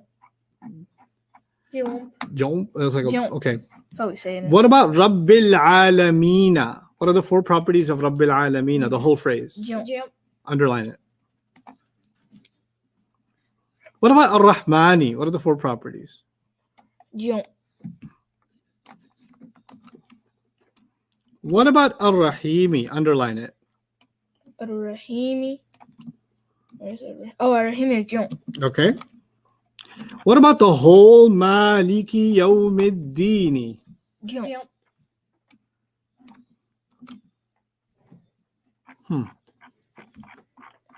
Now let me show you some Arabic. Lillahi Mhm. is a harf of jar. Yes. It's a jar majroor. Yes. The word Allah has certain properties. Mhm. Rabbil Alameen is a mudaf ilayh. Yeah. But that entire mudaf ilayh has the same properties as the word Allah. Yes. Ar-Rahmani is a separate word, Mhm. but it has the same properties as Allah, the word Allah. Mhm. Ar-Rahimi is a separate word, but it has the same properties as the word Allah. Allah. Maliki Yawmiddini is a double mudaf and mudaf ilayh and mudaf and mudaf ilayh, but overall it has the same four properties as the Allah. word Allah, right? Yeah. That means that the word Allah is the noun or the mawsuf. Rabbil Alameen is adjective number 1. Mhm. Ar-Rahman is adjective number 2. Ar-Rahim is adjective number 3. And Maliki Yawmiddini is adjective number 4. They're all connected to each other into 3 ayat. Alhamdulillahi Rabbil Alameen Ar-Rahmanir Rahim Maliki Yawmiddini. If you said Ar-Rahmanu over here, it wouldn't be connected to the word Allah anymore Yeah. because it wouldn't match. Yeah. Then it wouldn't be an adjective. Mhm. Then it If- would change the meaning. Yeah, no, it wouldn't be the same meaning as we have now. Meaning Allah is being described Mhm. because an adjective is a description, right? Yeah. So Rabbil Alameen is description number 1. Yeah. Ar-Rahman is description number 2. Ar-Rahim is description number 3. Maliki Yawmiddin is description number 4. So now we have connected because of the 4 properties of the ism, Mhm. because of learning mudaf and mudaf ilayh, and because of learning noun and adjective, and because of learning harf of jar, because of those few things. Now ayat are starting to come together, not just a word. Ayat are starting to mesh together. This is clearly brain explosion. I want you to sit through this and go through this again, read through that again. Try to process it again. Actually try to do this as a homework assignment. I wouldn't even give you more Arabic today. I was going to finish all the ism study. I don't care. I'm not going to do it. What I want you to do is just this Lillahi Rabbil Alameen Ar-Rahman Ar-Rahim Maliki Yawmiddin. You know how you wrote it out? Yeah. I want you to write it out, but without copying it. I want you to write it out, figuring it out, and then come back to this. Come to these notes when you get stuck, and figure out where you got stuck, and then go and try to start over and write it without looking at it again, and then show me the final version where you wrote it from top to bottom. This whole thing, Lillahi is jar majroor. The word Allah has 4 properties. How did everything connect? Right? When you get this without looking at your notes, when you can write this yourself. You figure, then you have applied it to the Quran properly. Okay? So that's your only homework assignment, is to really understand what in the world just happened here. Okay? This is very powerful stuff. We have now you're learning something about Quran that because again, every time I teach you something about Arabic, you're learning something about the Quran, right? So what did we learn about the Quran today? What we learned about the Quran today is, and there are Alhamdulillahi Rabbil Alameen is one ayah. Ar-Rahman Ar-Rahim is another ayah. Maliki Yawmiddin is another ayah. So how many ayahs? 3 ayahs. But the grammar was all connected. Right? What we're learning is you can have multiple ayahs, but it's still one sentence. It's still one sentence. In English, if it's one sentence, you don't put a full stop until the end. But in Arabic, there are 3 different ayahs, but it's not even 3 different sentences. It's still one sentence. How do we know that? Because everything keeps going back and connecting and connecting and connecting. So it's not a separate sentence, right? Now, why is that important? Because that's just like in English. You cannot take parts of a sentence and separate them. What Allah is telling us is, you cannot separate my ayat. One of the things Allah is telling us is, my ayat are supposed to be taken how? Together, like one sentence. If Allah wanted, He could have made all of this one single ayah, and it would have been one single sentence. Alhamdulillahi Rabbil Alameen Ar-Rahman Ar-Rahim Maliki Yawmiddin. One sentence. But He decided to take that one sentence and make it into how many? 3 ayat, to teach us you can have multiple ayat, but you don't get to cut them apart and say, I'm going to focus on this ayah and ignore that ayah. So from the very beginning of the Quran, Allah is teaching us a lesson. And that lesson is, ayat are supposed to be looked at together. Just like a sentence is supposed to be looked at together, right? So we don't, because people, what do? They take a quote from the Quran somewhere. They take an ayah and say, oh, Quran says this. Did you take it together with everything else it's saying in that surah? Did you put it together, or did you just pluck one thing out? Right? If, for example, if somebody just plucked out Maliki Yawmiddin, Master of the Day of Judgment, and they took out all the other descriptions of Allah, then we wouldn't know enough about Allah. We just know that He owns Judgment Day, but we don't know that He's loving or caring, that He's the Master, that He expects something. He just owns Judgment Day, that's all. It'd be a half picture, a third picture of who Allah actually is. We wouldn't know, right? So this is, through grammar, we actually learn our approach to studying the Quran, approach to understanding how Allah speaks to us. Okay, so I'm very happy for both of you and for all of you that we have gotten this far. Just think about this. We're 7 days in now, 7 days in, and we're having this conversation. Now imagine watching this video, or take somebody who you know in your family who's not doing this, and just show them this clip for 5 minutes of this video today. And they're like, what is this? This is just too advanced. What are you talking about? How long have you been doing this? In 7 days, you're having this conversation. Even if you're struggling, even the fact that you're even asking these questions is an incredible accomplishment. The fact that you're struggling even is an incredible accomplishment. I am so happy for you. It's like New Year's. It is. Fireworks. It is absolutely. It is without a doubt. You're starting to collect ayat of the Quran now. You're seeing Fatiha in a different way. You're seeing every harakah in the Fatiha, every ending in the Fatiha serve a purpose. That these were just sounds to you a week ago. And now they're meaning. They're meaning. So this is a very, very beautiful thing that I'm super happy about for all of you. And inshallah, there's actually Jawad, do we have the PDF for the Fatiha breakdown? Is that a supplement? Because it used to be. I'm not sure, actually. I'm gonna dig it up. I think I have a supplement for it, but I still want you to come up with it on your own without looking. You took notes already. I went slow so you could take notes on it, but I really want you to guys to come up with this yourself. Struggle through it and come up with it yourself. And Yes, it's on the study resources. It's called Day 6B. Okay, 6B, yeah. 6B, the download 6B is this. But you can look at it if your notes are hideous, so it'll help you. But really, I want you to come up with it yourself, right?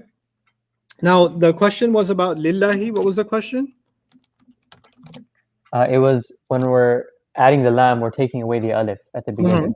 So does that mean that the word Allah is now light, and Allahi and Rabbi can be an idafa? Okay, so the word Allah is, it's going to take me 10. Okay, it's not an Arabic class then. Arabic class is over. We're just going to talk about Allah for 10 minutes, okay? And then we'll call it a day, okay? The word Allah is the most beautiful word in the Arabic language. And the reason it's the most beautiful word in the Arabic language is because it is, just like Allah can't be compared to anyone else, the word Allah cannot be compared to anything else. You see, when you say Ya, let me start with this. When you say Ya, then you don't say Al with it. So you say Ya Rabb, Ya Rahman, Ya Khaliq. Yes? Yes. But we say Ya Allah. We say Ya Allah. Yeah. You know what that means? That's not an Al. If this was an Al, you couldn't say Ya Allah. You could say Ya Allah. Ya Ilah. It would be Ya Ilah. But actually, this is not Al Ilah. It's one word. There are grammatical debates, historical debates. Is the word Allah made up of Al Ilah? Ilah means God, right? Ilahun. Like La ilaha illallah, we say that in the kalima. Yeah. So is it Al Ilah? And then people said it enough times that it just became Allah. Is it that? Or is Allah originally a name? You can't break it up and there's no Al in the beginning. That's just the name of Allah. My position, what I'm more convinced of, is that the word Allah is actually the original name of Allah. There's no Al in it. It's the name. And one of the evidences of that is you can say what? Ya Allah. While in Arabic you cannot say Ya Al anything. You don't put Al when you say Ya, but we say Ya Allah. Okay? Now, so we know that it doesn't have Al in the beginning, right? So let's compare it to another word, just so you can see how unique it is. It's Allah, and I'll take the word, let's just say kitab, a regular Arabic word. Yeah. So I'm saying this one doesn't have Al, and this one also doesn't have Al. Now, if it doesn't have Al, it should have Un, or An, or In, right? Because normally a word should be light or heavy. Yes. It should be heavy. But so if this is not Al, you should see Allahun, Allahan, or Allahin. Because normally a word should be heavy. But the word Allah breaks the rules of Arabic. No other word gets this. It's always Allahu, Allaha, and Allahi. Always. It has to be light. And usually when a word is light and always light, then it becomes partly flexible. So it's like Yusufu, Yusufa, Yusufa.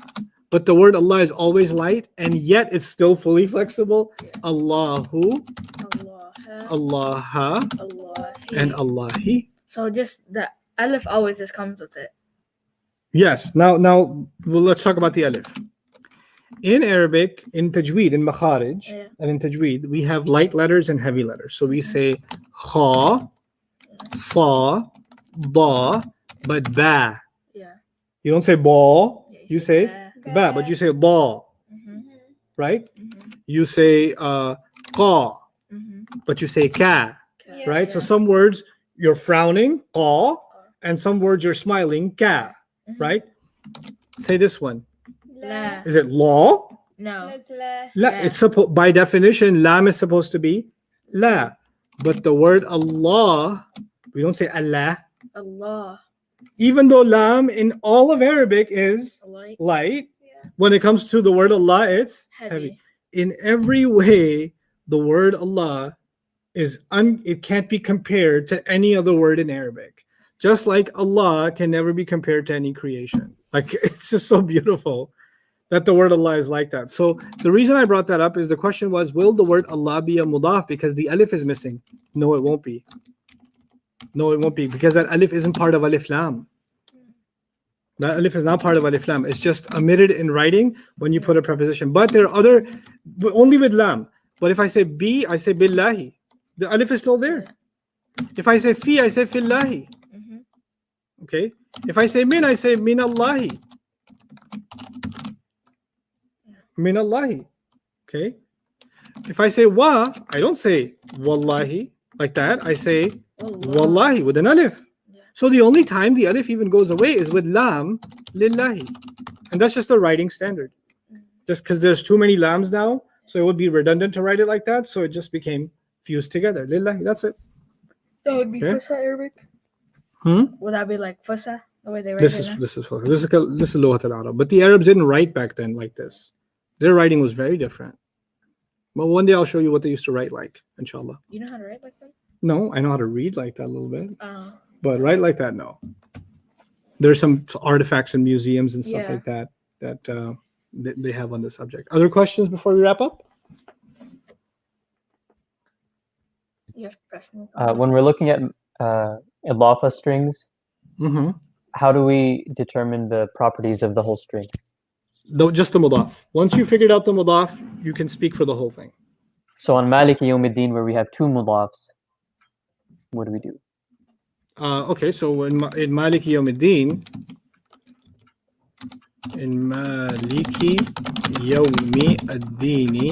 what the way to think about it is the word that's in the driver's seat is Maliki.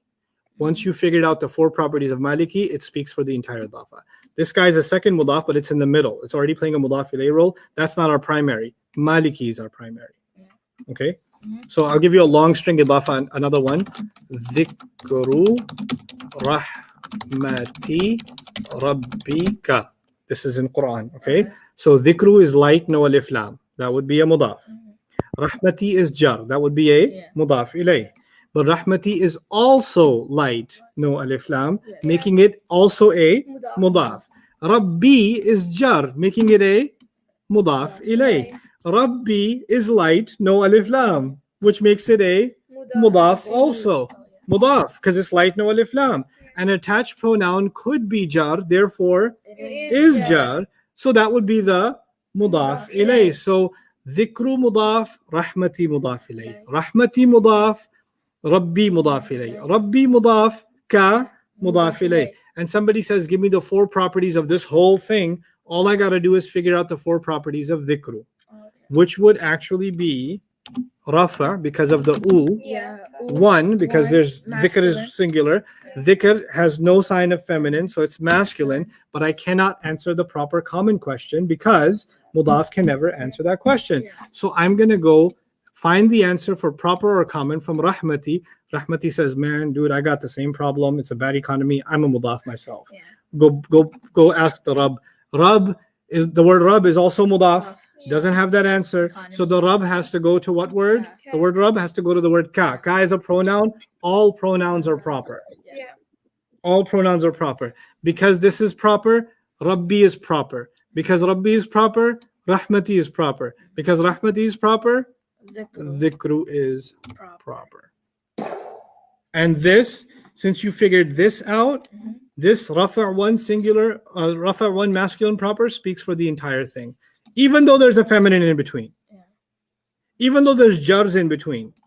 This Rafa' one MP speaks for the entire thing. If you put parentheses around it, this is what it's represented by. I've never imagined it like this. I'm like Tony Stark right now. Like when he found that new element in the movie. I feel like him like right now.